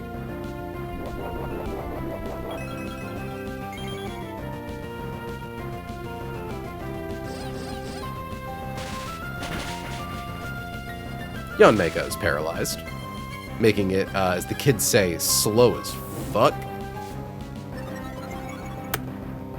It won't go for Hypnosis because we're already statused. It's just going to go for Bug Buzz. We are going to swap Maisie to Chaucer.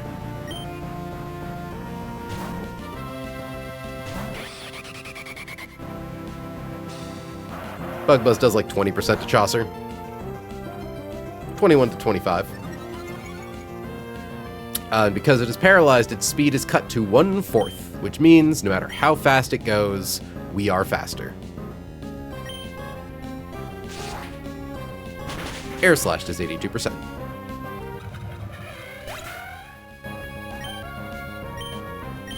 Lastly, in comes a Hitmonlee that wants to click any move that isn't knockoff. So we're going to swap to the one Pokemon that is immune to every move that isn't knockoff.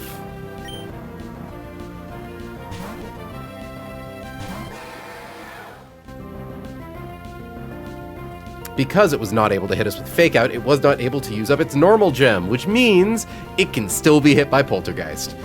We are about to take a knockoff for over half of our health, but it should be fine. Youch!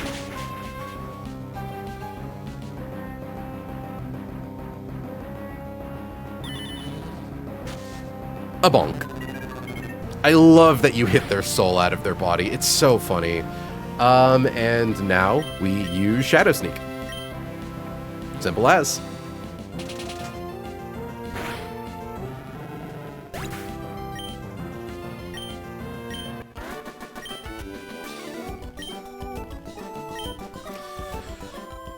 Alright, that fight was a real pain in the ass to calc last night. I spent so long trying to figure out a consistent way to get through that Yanmega. It took me a while to remember, like, oh, I can just grab frickin' Togedemaru and, pre-paralyze it. Glad I did that.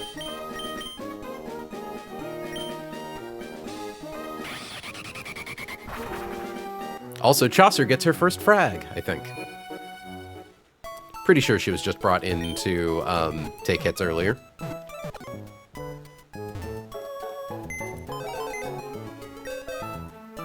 I guess that fight has 2 previews for Tabitha. Is it, the Yanmega?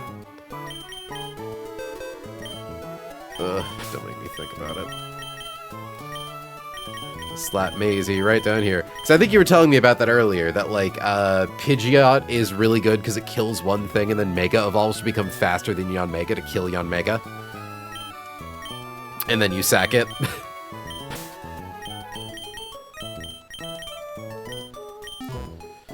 Okay. Nice.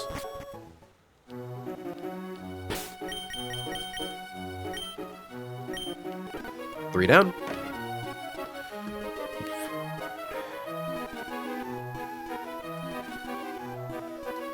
It's really coming down outside.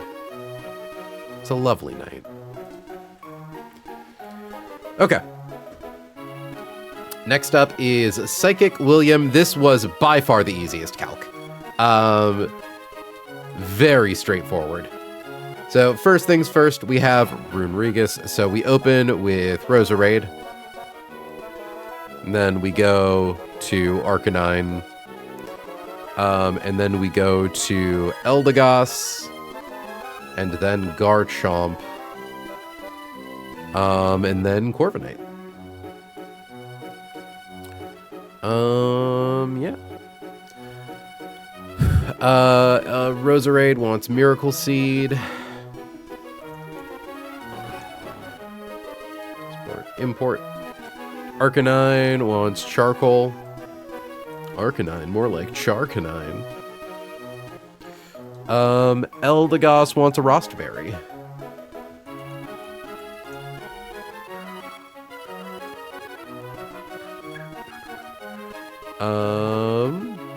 Garchomp wants a Pecha Berry.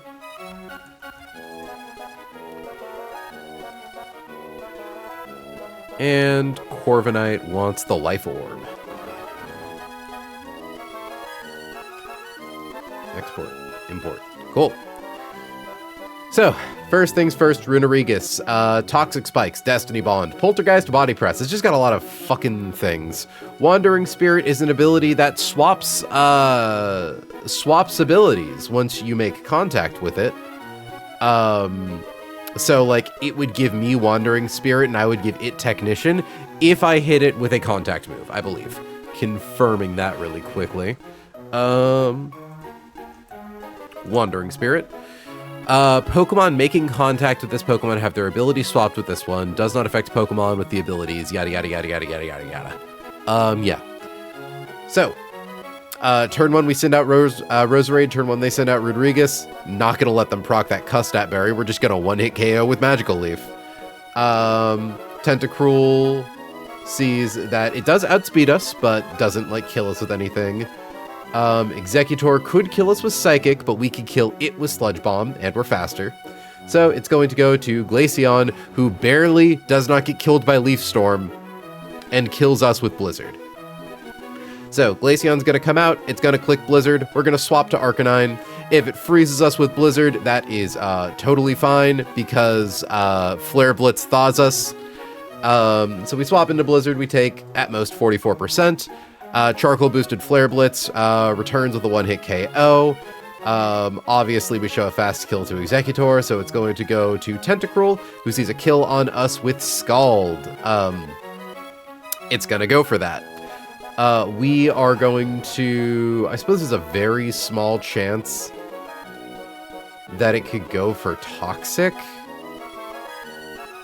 If, like, Glaceon missed with Blizzard, but it's fine. We are going to swap to Eldegoss, on Scald. Ooh, no, okay, we do want to make sure we pre-damage Arcanine to 244. Hold on. Pre-damage Arca to 244 HP. Cool. Just to make sure that we get Scald, because if it Toxics into Eldegoss, that won't drop stats, and then we become vulnerable to Venoshock. Yeah. So, it goes for Scald into Arcanine. We swap to Eldegoss, who takes a Scald. Tentacruel's speed drops by 1. This is Liquid Ooze, not Clear Body, like the last Tentacruel we had to deal with. It wants to go for Venoshock or Toxic. We have pre-damage. I believe you need to pre-damage Garchomp. I think I just forgot to calc that. Yeah, so it is 133. It's just 133. Pre-damage Gark to Trey HP.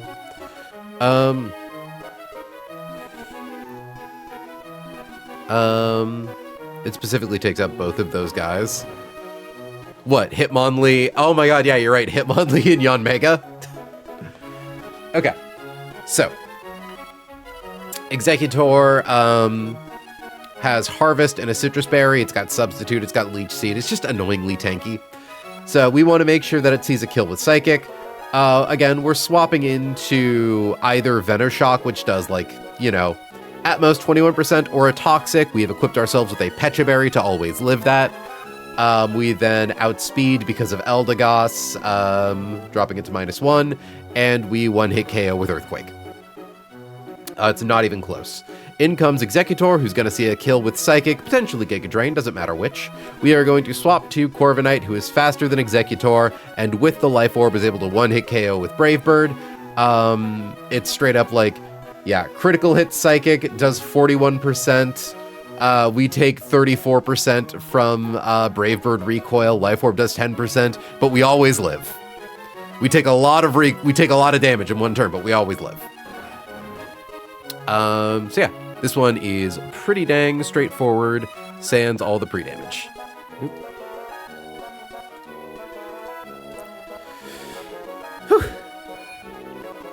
Back in we go.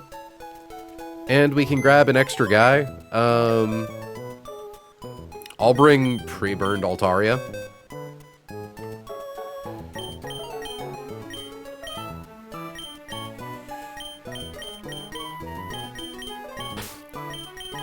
Roserade. Arcanine. Eldegoss. Dark.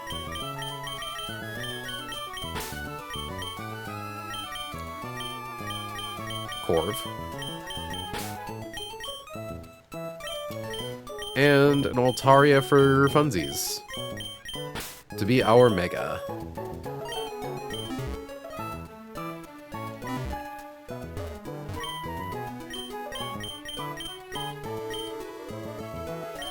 Burn. Burnling, Sternling.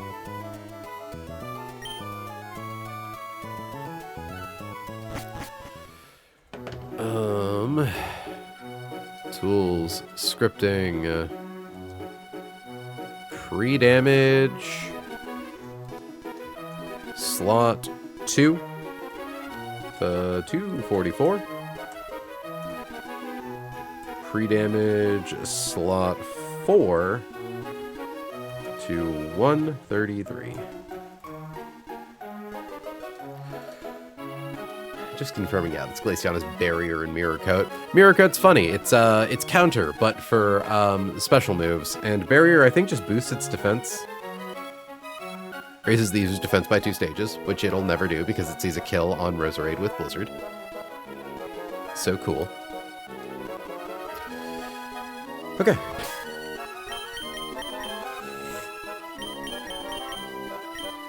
Rose needs the Miracle Seed. Hamilton needs charcoal.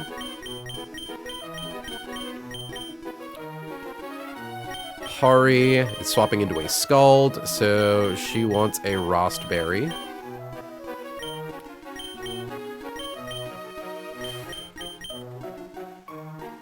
Varley needs a Pecha Berry.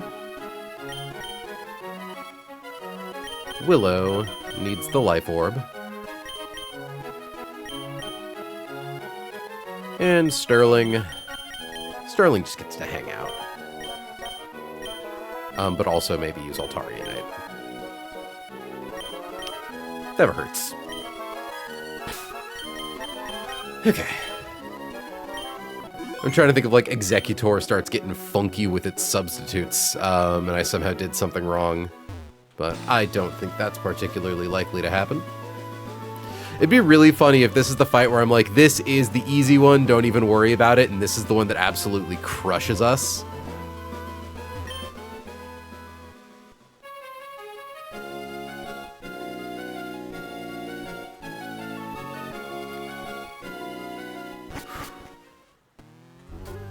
But yeah, no.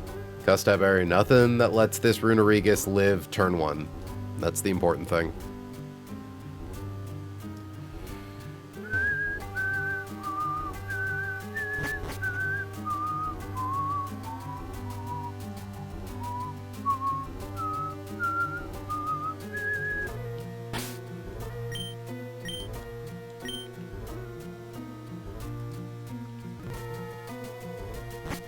Okay. Looking at our guys. Roserade, Miracle Seed, Magical Leaf.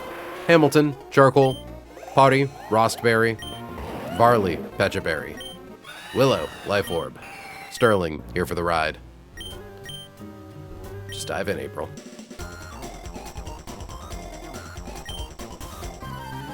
Say hello to Psychic William.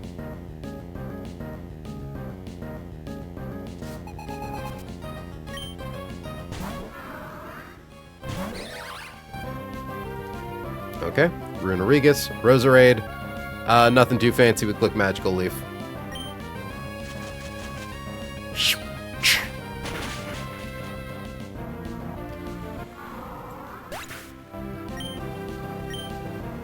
In comes Glaceon. Because Glaceon sees a kill with Blizzard. We are going to swap Rose to Hamilton. We do not care if we get frozen. We do not care if we get crit.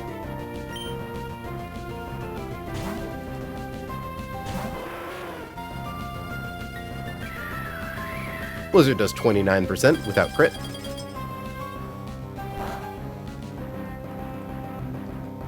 we use Flare Blitz.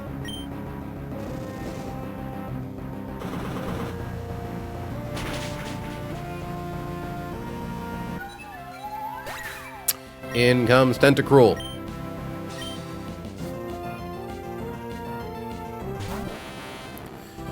Tenta sees a kill with Scald, so we swap Hamilton to Pari.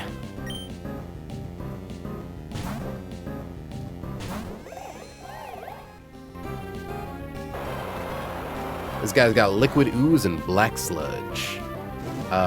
Ooh, got burned. Glad I brought that Rostberry. That's just because being burned, I think, makes it possible for it to click Hex instead of Venoshock or Toxic. Okay, Pari's on the board. It doesn't see any kind of kills. It probably wants to go for Toxic. I don't think it's guaranteed, though. Either way, we swap to Varley.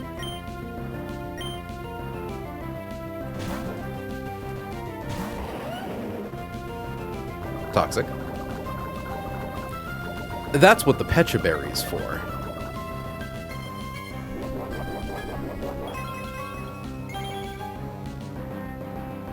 Okay. We outspeed. We kill with Earthquake.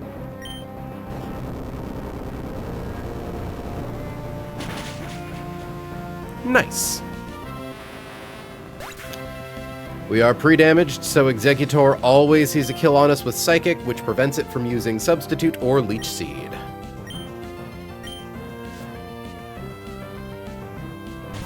Sorry, I think I called it Executor. So, we are going to swap to Willow. We do not care if it crits, we do not care if it drops our special defense.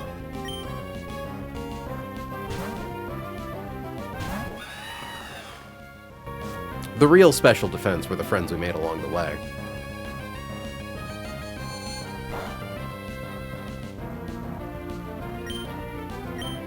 We click Brave Bird. Out of curiosity, how much damage did that do? 60... mid-roll. Life Orb costs 10% of our max HP. Recoil from Brave Bird costs 34% of our max HP. Youch. Youch.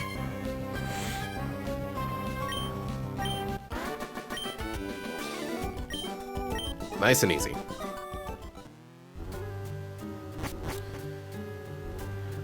This next one's also kind of a pain in the ass. Most of the fights in Mount Pyre are pretty nasty. But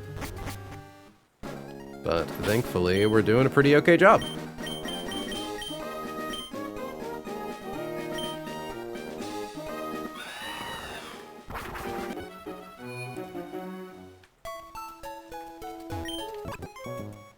Grab our items.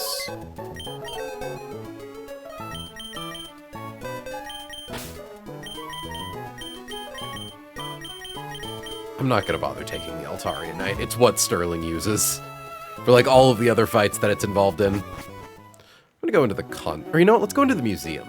Let's go into the museum for some nice tunes. Saving in case there's someone waiting to jump scare me inside the museum.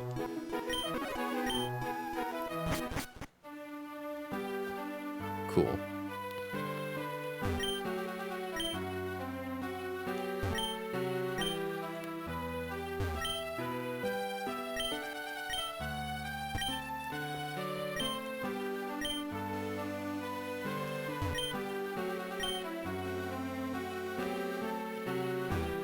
Who's this guy? Oh, he's the curator.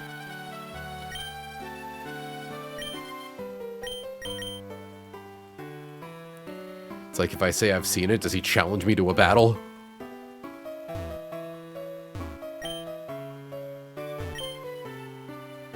Okay.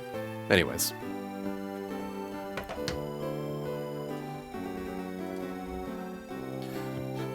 Next up.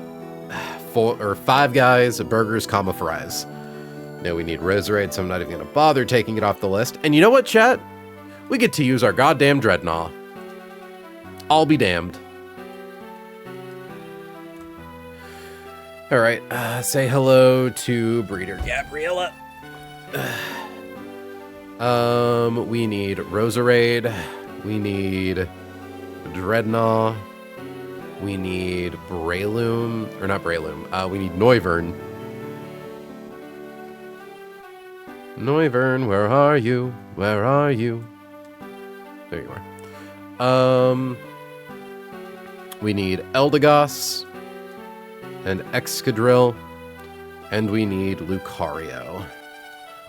This line actually really quickly does require us to fly to Fall Arbor Town. We'll worry about that later. So, we are going to pre-toxic Dreadnought. We are going to pre-burn Noivern. We are going to equip Roserade with the Life Orb. Life Orb. Export. Import. We are going to equip Dreadnought with the Zoom Lens. Noivern gets a Citrus Berry. Excadrill and Lucario both get the Metal Coat.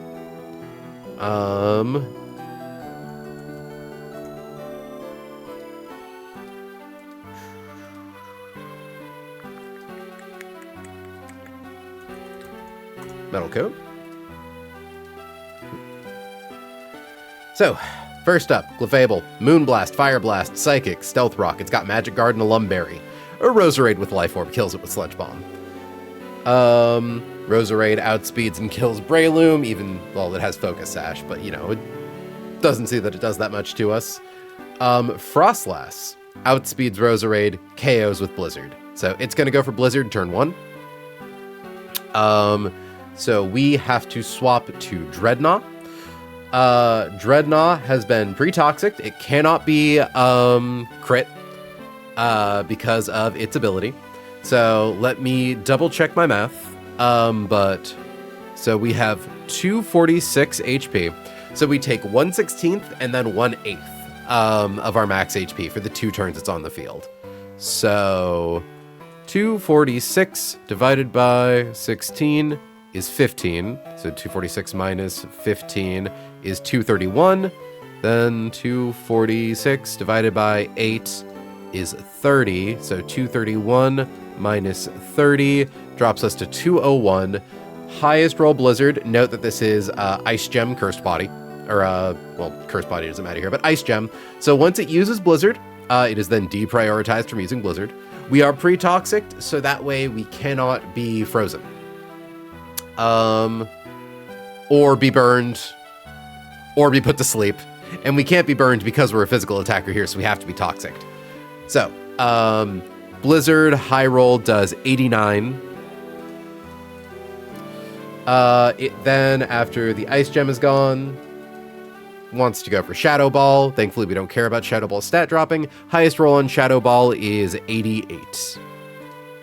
Drops us to 24. Point is, we always live. Zoom Lens makes Stone Edge a perfectly accurate move. Let me confirm. Stone Edge is 85% accurate. Zoom Lens is a 20% accuracy boost. So, rounding down, that is an extra 16% accuracy. So, Stone Edge is 101% accurate. So, always hits and gets the KO. Once Frostlass goes down, first thing in the queue, Breloom immediately sees a kill on Dreadnought with basically every move it has. We are going to swap to Noivern. Noivern has been pre-paralyzed because, or pre-burned because Force Palm can paralyze. Yeah, it makes me a little nervous. I'll admit, Breloom here, it's kind of dicey. It's not like super duper dicey, but it's a little dicey. But it's going to go for Force Palm whenever Noivern's out. I suppose theoretically, if we really need to, well, maybe not into Force Palm. Like, yeah. Because yeah, we're going to take essentially 2 Force Palms and a Mach Punch. Plus Burn, plus Citrus. I don't like this that much, but it's kind of the best thing we've got, right? Air Slash, 1-hit KOs, but... oh, I will note, though, actually, if we get hit by a high roll Force Palm, we can roost it off. And after we use 1 Air Slash, it's just going to start clicking Mach Punch into us. Yeah. You Always bait play rough. And a sucker punch. Okay. Yeah. So the main thing is we are trying to get to 80% HP or lower on Noivern.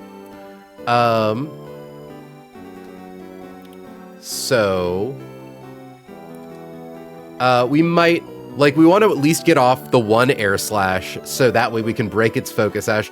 Or no, I don't think it can ever go for Swords Dance because we show it a fast 2-hit KO. So yeah, we come in, we take a Force Palm, we don't get paralyzed. If we need to roost, we can roost. Eventually we get it with another air slash. And as long as we are below 80%, in comes Alolan Raichu on Thunder. Or potentially Sing. No, not Sing, because we're burned. So yeah, Thunder, maybe Psychic if our HP is low enough. We're going to swap to Eldegoss. It takes everything about the same. Point is, we drop its speed by 1.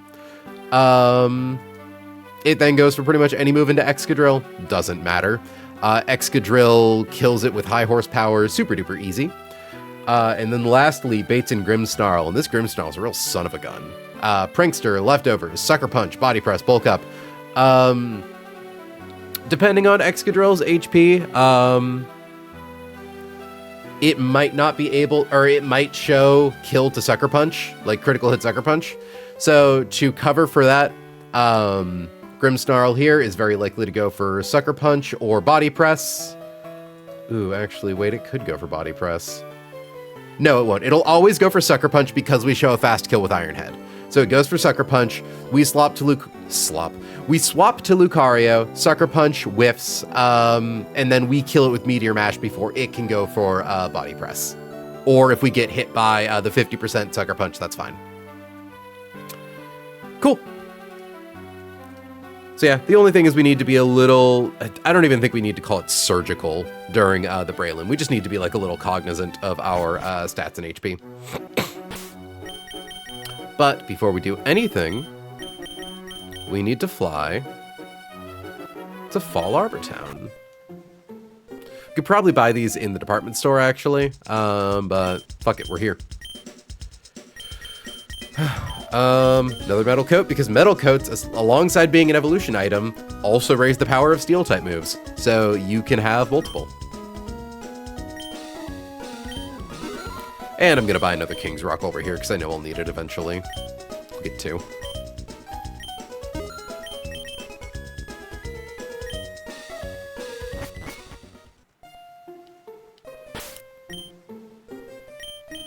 Grab Willow. Fly on back to Lily Cove.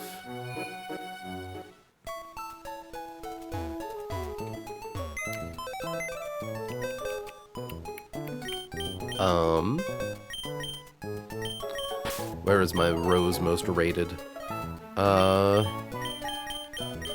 Look at this fucking schlub, Laylaps. About to actually do something. You go, kid.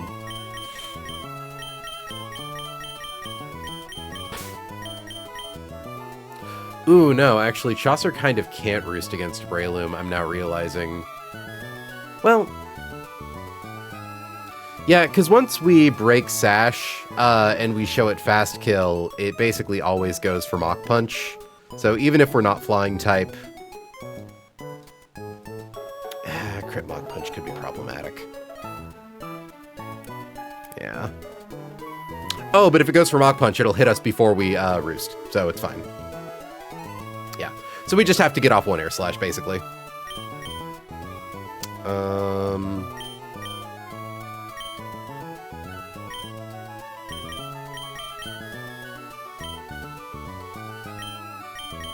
Grab Excadrill.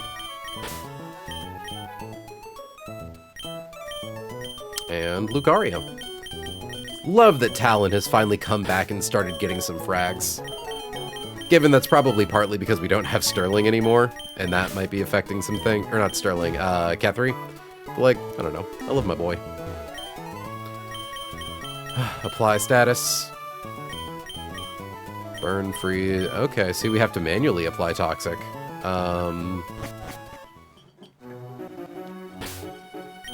I think it still works even if we're just regular poisoned, but obviously I would prefer the more ideal status.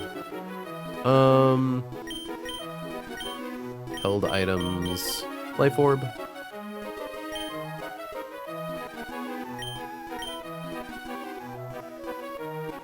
Why are we pre-burning Eldegoss? So that way Raichu doesn't go for Sing, that's right. Give Laylaps the zoom lens.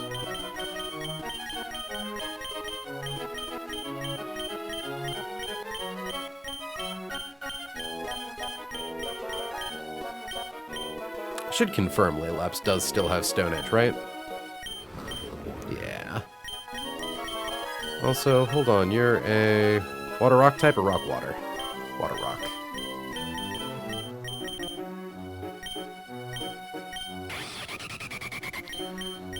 Flying Dragon.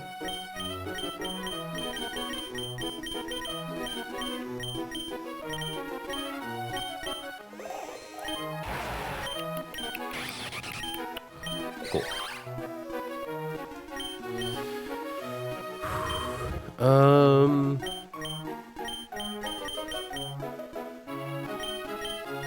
Chaucer gets a citrus. Yeah, because I don't think... Yeah, Force Palm into Noivern never does more than 50%, so there is never a scenario where we can get suddenly killed by a critical hit Force Palm before putting it into Mach Punch spam.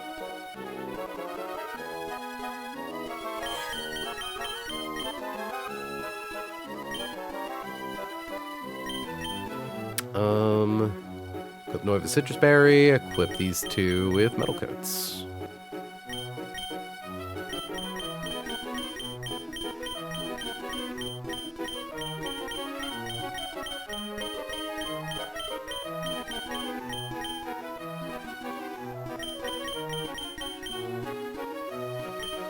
Okay. Pari can have an Oran Berry for funsies.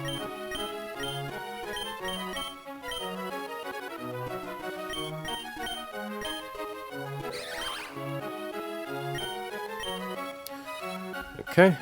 Tools. Scripting. So we are pre-burning. Slot 3. Slot 4. We are pre-toxicking. Slot 2. I'm gonna be honorable about this, so I want to, you know, do this and then heal Dreadnought before the fight. Yeah, we've got the potions. And no pre-damage. Okay. 2, 3, 4, 5, 6, 7, 8, 9, 10, 11, 12, 13. I guess photosensitivity warning.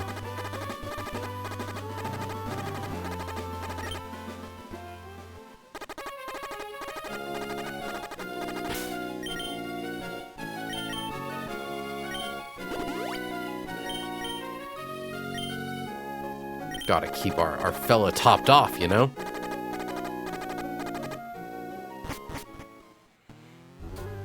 So this is Breeder Gabrielle. Or Gabriel.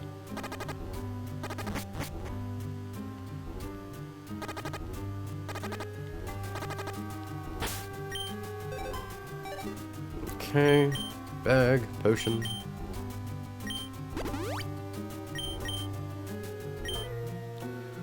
Drop quick save in case I stumble into something I don't mean to.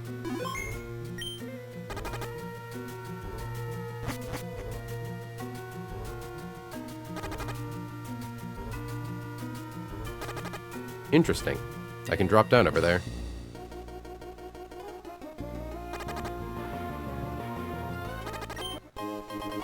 We finally got the spell tag! That is the last of the type boosters. Gonna use this now.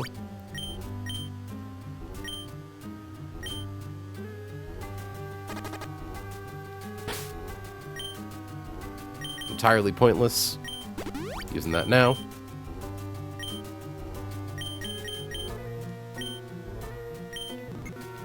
Okay. Roserade, Summary, Life Orb, Zoom Lens, Citrus Berry, Oran Berry, Metal Coat, Metal Coat. You are pre-burned to prevent Sing. You are pre-burned to prevent paralysis. You are pre-toxic to still hit hard with Stone Edge. Save the game and dive in.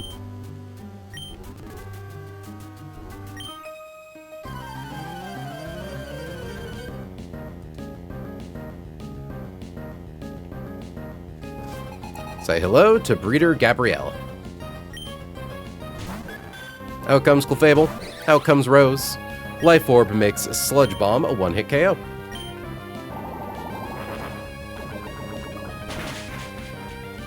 Cool. Roserade's Frostlass is faster than us, kills us with Blizzard. It wants to come in next.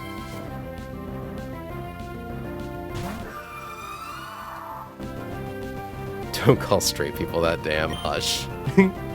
Alright, it wants, like I said, wants to click Blizzard. We are going to swap Rose to Laylaps.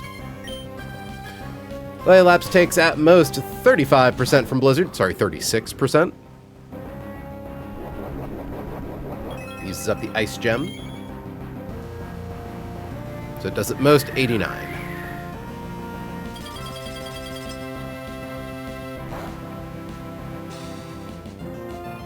We take 1/16 of our max HP to poison. We are slower than Frostlass, so Zoom Lens makes Stone Edge a perfectly accurate move. It's going to click Shadow Ball that does at most 88.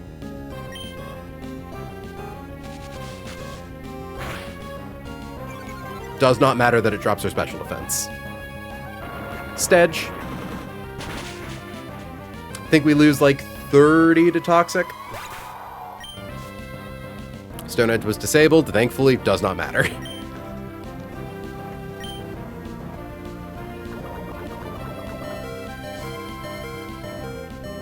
In comes Breloom. Breloom can kill with literally any move here. The best move we could see it use is Mach Punch. Second best is Bullet Seed. We swap to Chaucer. But it sees a kill, so it doesn't go for Swords Dance. Okay. No crit. Okay, good. We're going to bring it down to its Focus Sash vis-a-vis Air Slash.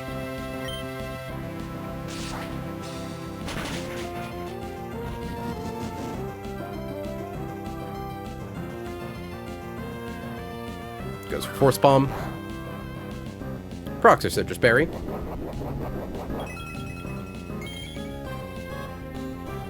With how much HP we currently have, we do not need to Roost. It's going to go for Mach Punch, which does like 45% without crit.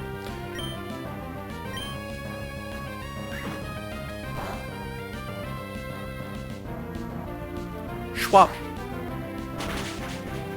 Critical hit. Both Raichu and Grimmsnarl see kills on Noivern. Raichu is first in line.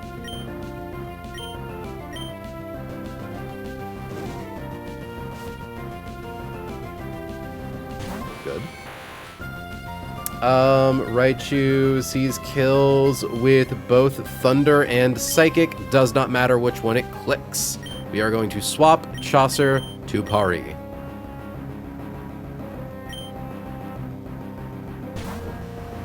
I think Psychic would be better. Okay. Because if it keeps its Electric Gem, then it could use Thunder into Excadrill to do 0 damage. But now Psychic always does more. Which is why we need Lucario for the line, because Psychic, like a high roll Psychic into crit Sucker Punch could kill Excadrill. Either way, its speed has been dropped. We swap from Pari to Argyros. Pari is burned, so that way it cannot go for Sing.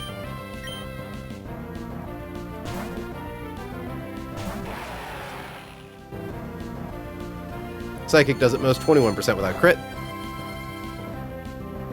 Okay. High Horsepower does 158.5. Bonk.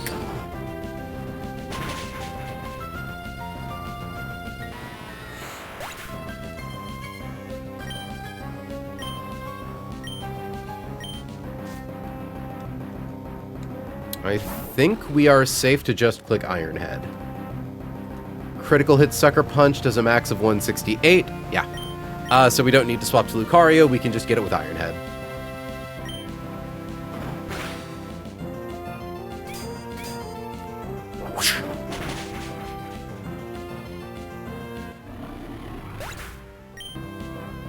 Sorry, Talon.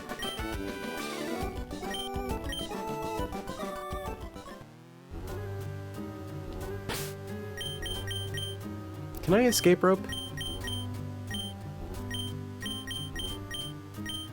Nope. I don't think you're allowed to escape rope from here because of the gauntlet later, which I think is kind of funny.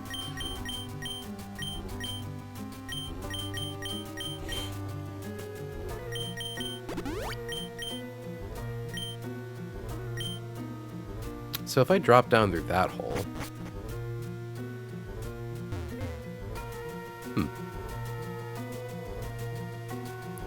I assume I'm safe to go down that way. But of course, everything intimidates me, so... How are you feeling about Excadrill, by the way? I know early in this run you were a little down on it before you used the scale. I was definitely down on it for a while because, like, minus attack nature with a really bad IV... Like, I just kind of figured it wasn't ever really going to get to do anything. But we have finally hit a point where Excadrill's really hit its stride. We benefit a lot from having high horsepower on it over Earthquake. It gives it a utility in double battles that a lot of our ground-type attackers don't have. Bulldoze is great. Rapid Spin is awesome. Iron Head is high-power stab steel damage.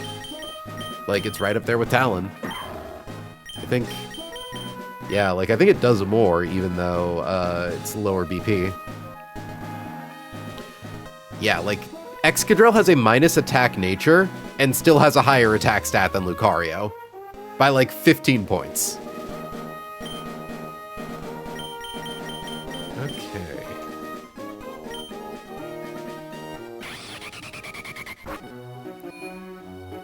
Yeah, so I am definitely very satisfied with Excadrill.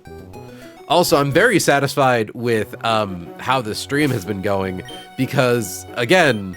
Spending all of yesterday calcing fight number 1, I was terrified for how it was going to feel climbing this goddamn tower. So to, like, actually get a big old batch of fights done all in a row feels real good. Okay. Let's go run back into the museum. I'm going to leave you with the pretty music while I run to the restroom.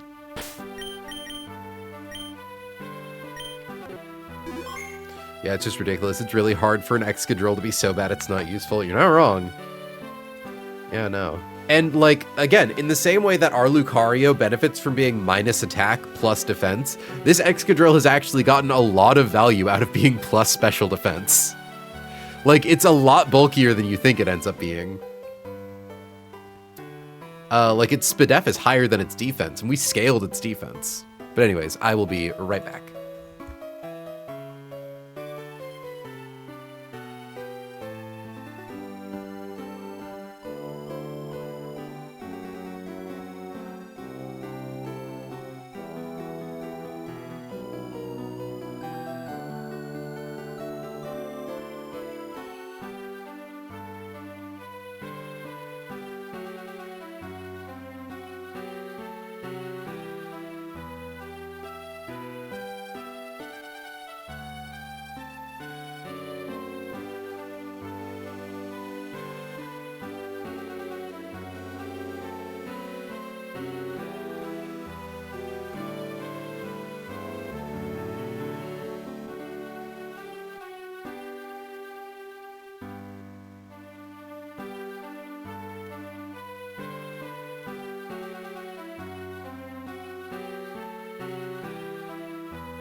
Okay. We're back. Let me turn on my little heater. If you're still finding Okos on Freyler's Psychic Mons, for example, the plus special defense is just upside, you're not wrong. Yeah, because it just hits really hard. It can kill anything that's particularly frail. Type immunity, rapid spin. And in a way, ours having bad speed does mean that it is capable of occasionally doing the slow rapid spin away stealth rocks to become faster to break focus sash and kill. Okay. Alright, so I believe this is... Because let me check the fight after this one. Oh no, we have 2 more fights calced. Jesus, I really got a lot of work done.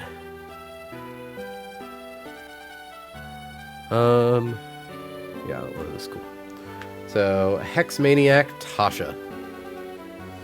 So, speaking of breaking focus sash and spinning away stealth rocks, we aren't able to do that with O-Master here, unfortunately. But we can do a very funny little trick with Maisie and Electrode. So, we are going to bring Togedemaru, pre-damage, to 108 HP. We are going to bring Hisuian Electrode. We are going to bring Excadrill. We are going to bring Corviknight. We are going to bring Altaria.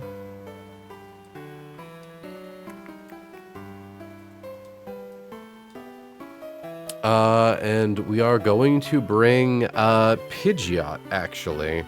Just regular Pidgeot. Although, now that I think about it... Wait. Maybe not. I could probably find a guy who bulks that better. I brought like a 6th Pokemon for this thing, but I have to remember Roost, getting rid of my types. Flygon isn't awful at it. Or Beware, honestly. Where, oh where is my Beware? Beware. We bring Beware. Swap to... Biwi.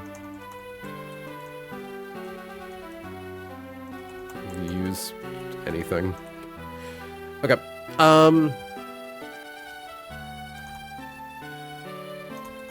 So, we have an Omastar here with Stealth Rocks, Spikes, Weak Armor, and a Focus Sash. Real son of a bitch. Real difficult to get rid of all of these assorted... Or difficult to kill it, and also get rid of its hazards, or prevent it from getting them up. Now, what I realized, we're going to take a little lesson from fighting Garchomp. Now, if we pre-damage Togedemaru to 108, we show a kill to Surf. Problem is that Omastar is slower than us. And the reason that we were able to stop Garchomp from using Stealth Rocks against Sterling was that Sterling showed Garchomp a fast kill.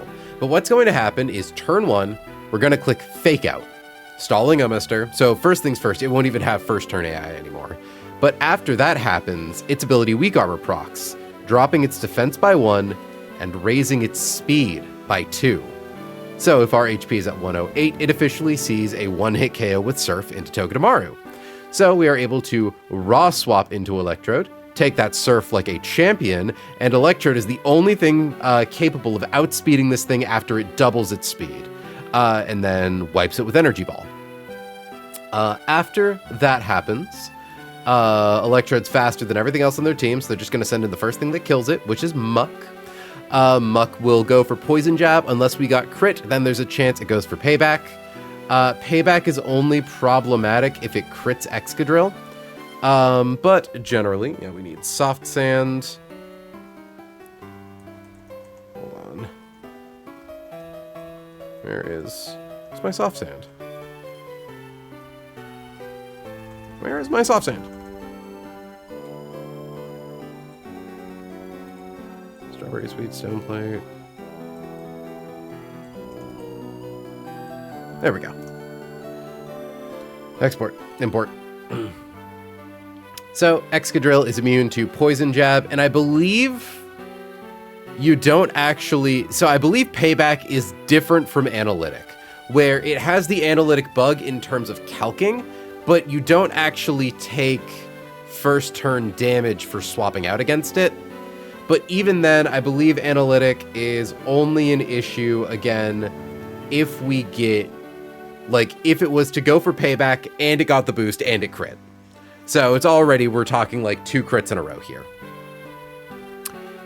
Because as long as Electrode doesn't get crit, Muck, I don't think there's any roll on Surf. 28%?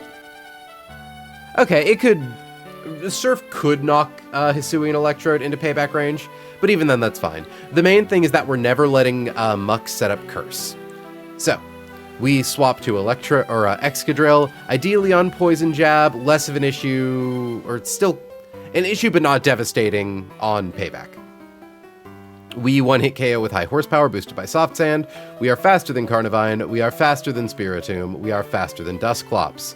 So the first thing that's going to come in is Carnivine here, seeing a kill with Power Whip, potentially Leaf Storm. Power Whip, potentially Leaf Storm, potentially Knock Off if we get hit by crit Payback and it doesn't work how I think it does. We're going to swap to Corviknight, who I think we've just decided to not equip with anything. Yeah. Corviknight comes in against Carnivine. Yeah. It comes in, and we want to KO Carnivine with Brave Bird. We aren't equipping a held item in case of knockoff, or in case it can go for knockoff, because we still kill with Brave Bird. So if we, for instance, get hit by an attack that does a lot of damage or something, we can roost turn 1. Like, this thing never does more damage than we can heal off. So the goal is to get our HP as high as possible, and then KO with Brave Bird. Spiritomb does more damage to us than we do to it, so it comes in next. We just want to make sure that we're never in range for it to use Pursuit, which I don't think is possible against Carnivine. So ideally it goes for Dark Pulse, or it could go for Calm Mind. We are going to swap to Altaria. We are going to Mega Evolve Altaria. We are going to kill it with... Oh, we actually don't even... We do need Facade in case it sets up Calm Mind. So... Burned. Facade. 143%. Kills it. And then in comes Dusclops. Thankfully, because also... Burned Facade does over 50%. Power Up Punch has setup AI. So if we show it a fast 2-hit KO, it actually won't ever go for Power Up Punch. It'll only ever go for Shadow Punch. Which is not a priority move. I have to keep reminding myself it's not priority. It can just never miss. So we are going to Roost. It has pressure, so we can only Roost so many times. We are going to Roost. Perish Songs, it's got Power Up Punch, it's got Will-O-Wisp, it's got Pain Split, it's got an Eviolite. It's just really annoying to kill. So we're just going to set up Perish Song on it, Roost a couple times, and then swap to Beware. And let Beware just kind of chill against it, because, like, what's it going to do? And yeah. Easy game, easy life. So... let's get our squad.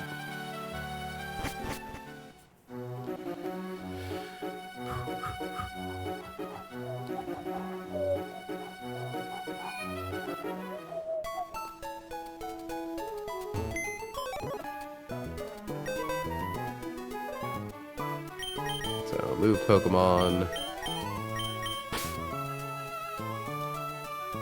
Yeah, Payback doesn't work. Okay. So we need Togepi.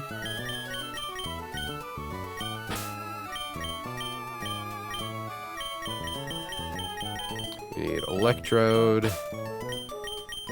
We need Excadrill. We need Corviknight.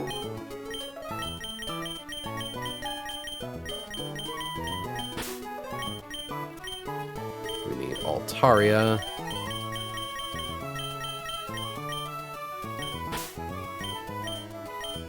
And we need a beware. Beware!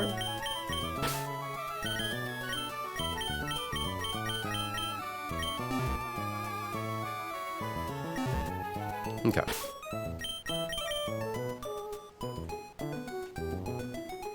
I really love how you're using Parasong as a faster equivalent to Toxic Poison on a lot of these annoying mons. It also helps that Altaria is able to sustain Parasong easier than Roserade is able to sustain Toxic.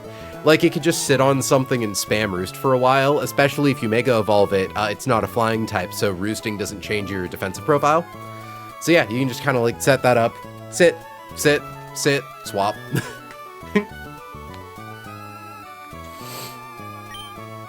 And it's like bulky, so it swaps in on most things really well. Don't need to give Maisie anything. Don't need to give Sir Comfrey anything. I'll give Sir Comfrey a Citrus Berry. I don't think Crit Surf can proc Citrus Berry on it. It cannot. So I guess not. I don't know.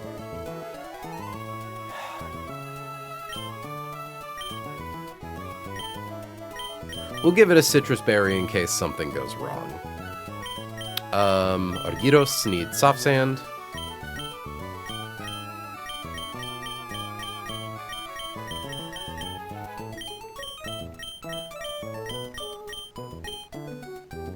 Willow wants no held item. Sterling has the Altarianite, and Ulara can have an Oran Berry.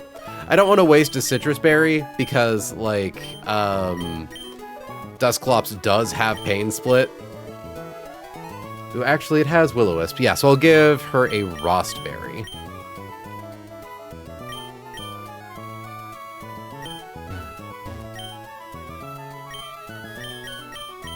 Apply status.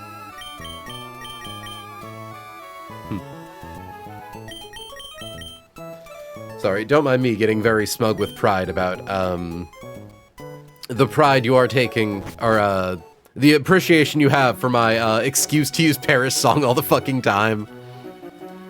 Because, like, what? I think we have another Paris song kill queued up after this? Not after this, it's the fight after the next one. That being said, I think this is going to be a stream of nothing but fights. Yeah. Like, we're not going to be able to get through... I mean, we could keep going, but I don't know, I might go into work tomorrow. I don't know. Wanna wait. Cool.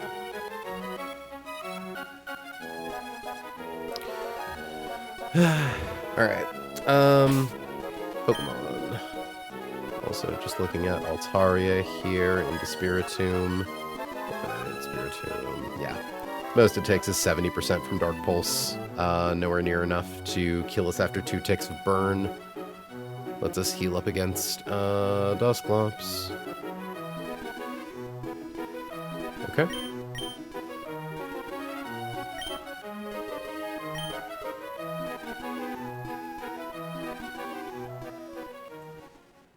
Bum, bum, bum, bum, bum, bum, bum.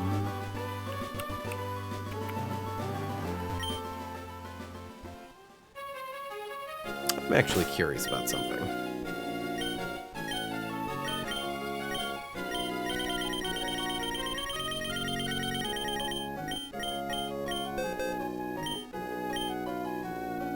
Okay, so you don't need a Pokemon that knows Surf to be able to use Surf and Run and Bun. I appreciate that. I suppose it kind of makes sense for a game that's meant to be nuzlocked. You don't want to have to consume, like, a party slot for a dead HM Pokemon. Just confirming, Toge is 73. Okay. 73 in here as well. Funny Omister strat. Because I don't know if it's Omister, Omaster, or Omastar. Oh my star.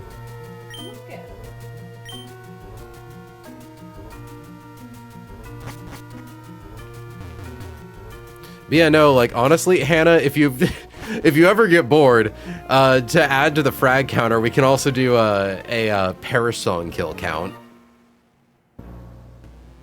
Just for the funsies. So we already fought you.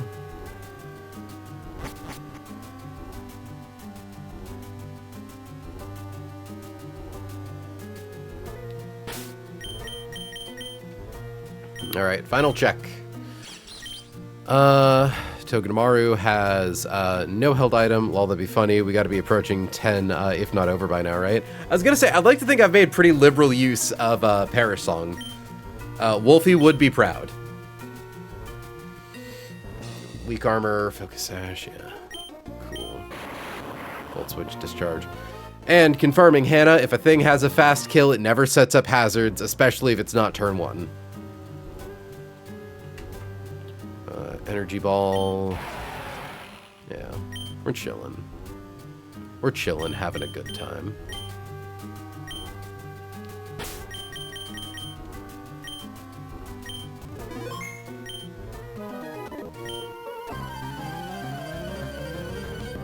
Alright, say hello to Hex Maniac Tasha.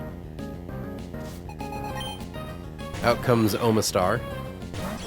Out comes Maisie. It wants to set up hazards turn 1 or kill us with Surf. We want to hit it with Fake Out. Breaks its Focus Sash. Drops its defense by 1 stage. Boosts its speed by 2 stages. We are going to swap Maisie to Sir Comfrey, who is going to take a Surf. Sir Comfrey, take a Surf.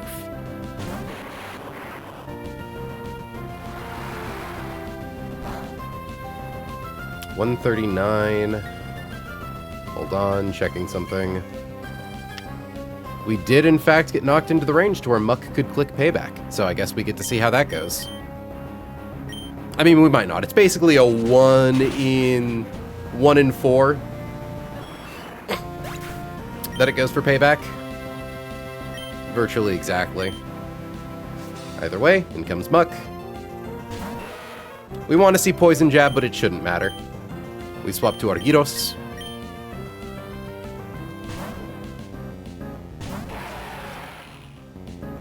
Ooh. Alright, how much damage does it do? Okay, it does not do the boosted damage that Payback would do if you would hit them that turn. Good to know. It is separate from Analytic.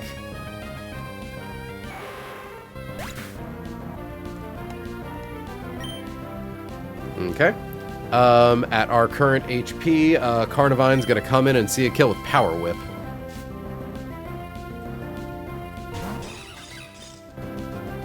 Does it also see a kill with Leaf Storm? It does, so it is going to be either Leaf Storm or Power Whip. We are going to swap to Willow.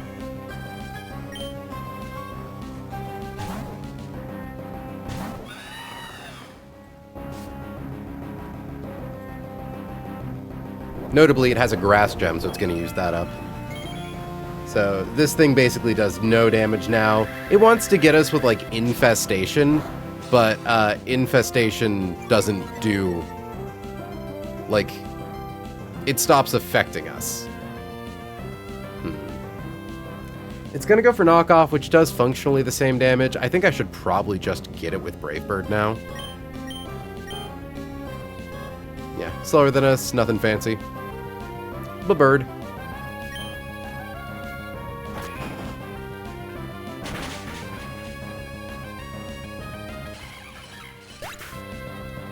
Spiritomb does more damage to us than we do to it.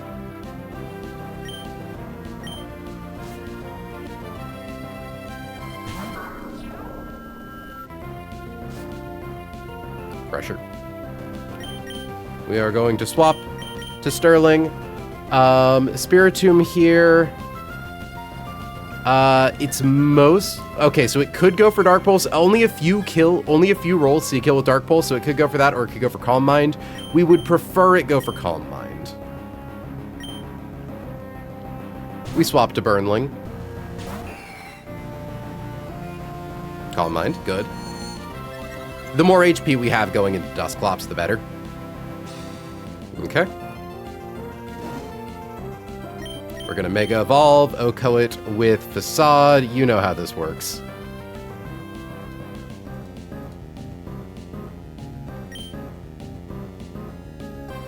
Honestly, the other nice thing about Facade is just the fact that Sterling has both physical and special coverage, specifically for situations like this, so it can Hyper Voice when something has Bulk Up, and it can Facade when something has Calm Mind. Okay, because we have so much HP, we do not need to Roost. Turn 1, we can just immediately set up Perish. Okay, in comes Mr. Grabby Hands. We do so much damage that it can't risk using Power-Up Punch. We are going to click Perish Song.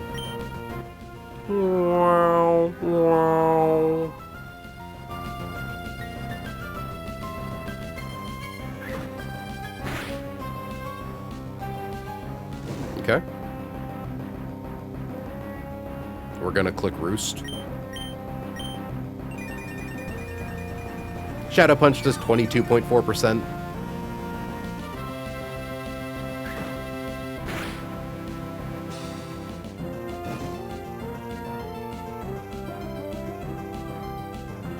We'll do another Roost. Sterling's just taking a sit. Oh, 9 p.m.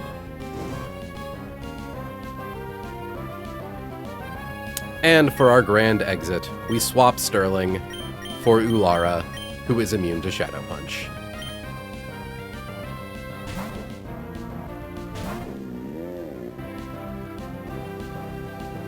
And that's a Funeral Dirge.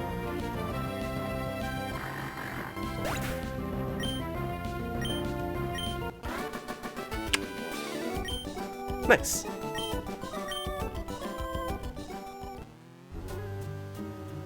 Getting pretty good at these. I feel like I've got so many fun little tech options.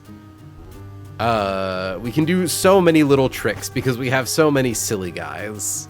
And I love that. I'm having so much fun getting to do silly tricks with these silly guys. I suppose I can fly. Sterling, take us home. But like, Jesus, we brought Altari to like every fight but one today, maybe 2. And God, we got done, what, like 6 fights?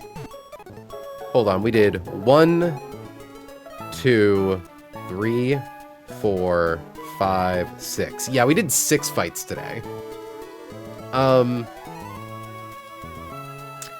Oop. It's so nice to feel your box start to have an identity for who the standouts are. Mega Altari is so cool. I was gonna say, it's like, especially now that we've shored up its bad speed, like, for context, well, here, I can open it in this menu, actually. But yeah, like, now that we've shored up its minus speed nature and its bad IV, with that heart scale, like, plus special defense is really nice. We unfortunately have bad IVs in both defenses, but we have solid stats in both of our attacking stats. And like okay HP. So like we're fast enough for like a mid-tier speed Pokemon. Just like it does a lot. Willow is just consistently really good at coming in and like bulking hits and then getting Brave Bird kills. Maisie's our little trickster devil. Argyros finally is getting to just come in and bonk some dudes with Iron Head or high horsepower. Ulara's fun. We haven't gotten too much use out of her yet, but I know she comes in big during Pyre Tag. Greninja obviously does silly shit. Rosarade's our goat. Eldegoss continues to just be like, you know, oh, we have a spare Pokemon slot. We can use Eldegoss to make this line easier on us. And it's fucking awesome. And even though I have another fight calc, I'm gonna save it for tomorrow. Wait, it's Monday, not tomorrow. Thursday. Hopefully by Thursday I have the gauntlet calced out. Because if I get the gauntlet calced out, we get to do our Mount Pyre exterior encounter, which means a 1 in 3 chance for for Dino, or a 1 in 3 chance for Dreepy. Dracoloct and Zweilous technically, but like, you know, 66% chance to get like the best 2 of the best Pokemon in the game. There is also Drifblim. But hey, Drifblim can explode. And sometimes, what more can a girl ask for? Leviathan incoming, Leviathan incoming. I really hope so. It's like, I really want Dracolock, or Dragapult, but I do understand that my box definitely needs Hydreigon more. Like, a thing that naturally gets U-turn, it hits really hard, it drops Draco Meteors like nobody's business, Dark type, just having a type immunity. But we'll let the fates decide, and if it's the blimp, we will talk. We'll deal with it. We'll be fine. Because nothing in life is guaranteed, so it's best to prepare yourself to be happy with whatever you get. And if that's not worth a follow, I don't know what is. I'm just gonna start making that my catchphrase so I can, like, scoop up people who might be lurking. I'm seeing Greenland Miku is currently streaming, so let's raid into friend of the channel, Greenland Miku. Just say hi to Miku. Gonna freaking mute that. But yeah. Got in some great fights. No losses. Devastated to realize we didn't need to spend Dark Gem, but you know what? Fuck it. It's really funny. But yeah, folks. Until next time, I'd like to thank you so much for joining us. I have been April. She has been May. You have all been incredible. And I'll catch y'all next Thursday. Have a good night, folks. Sending out raid. And ending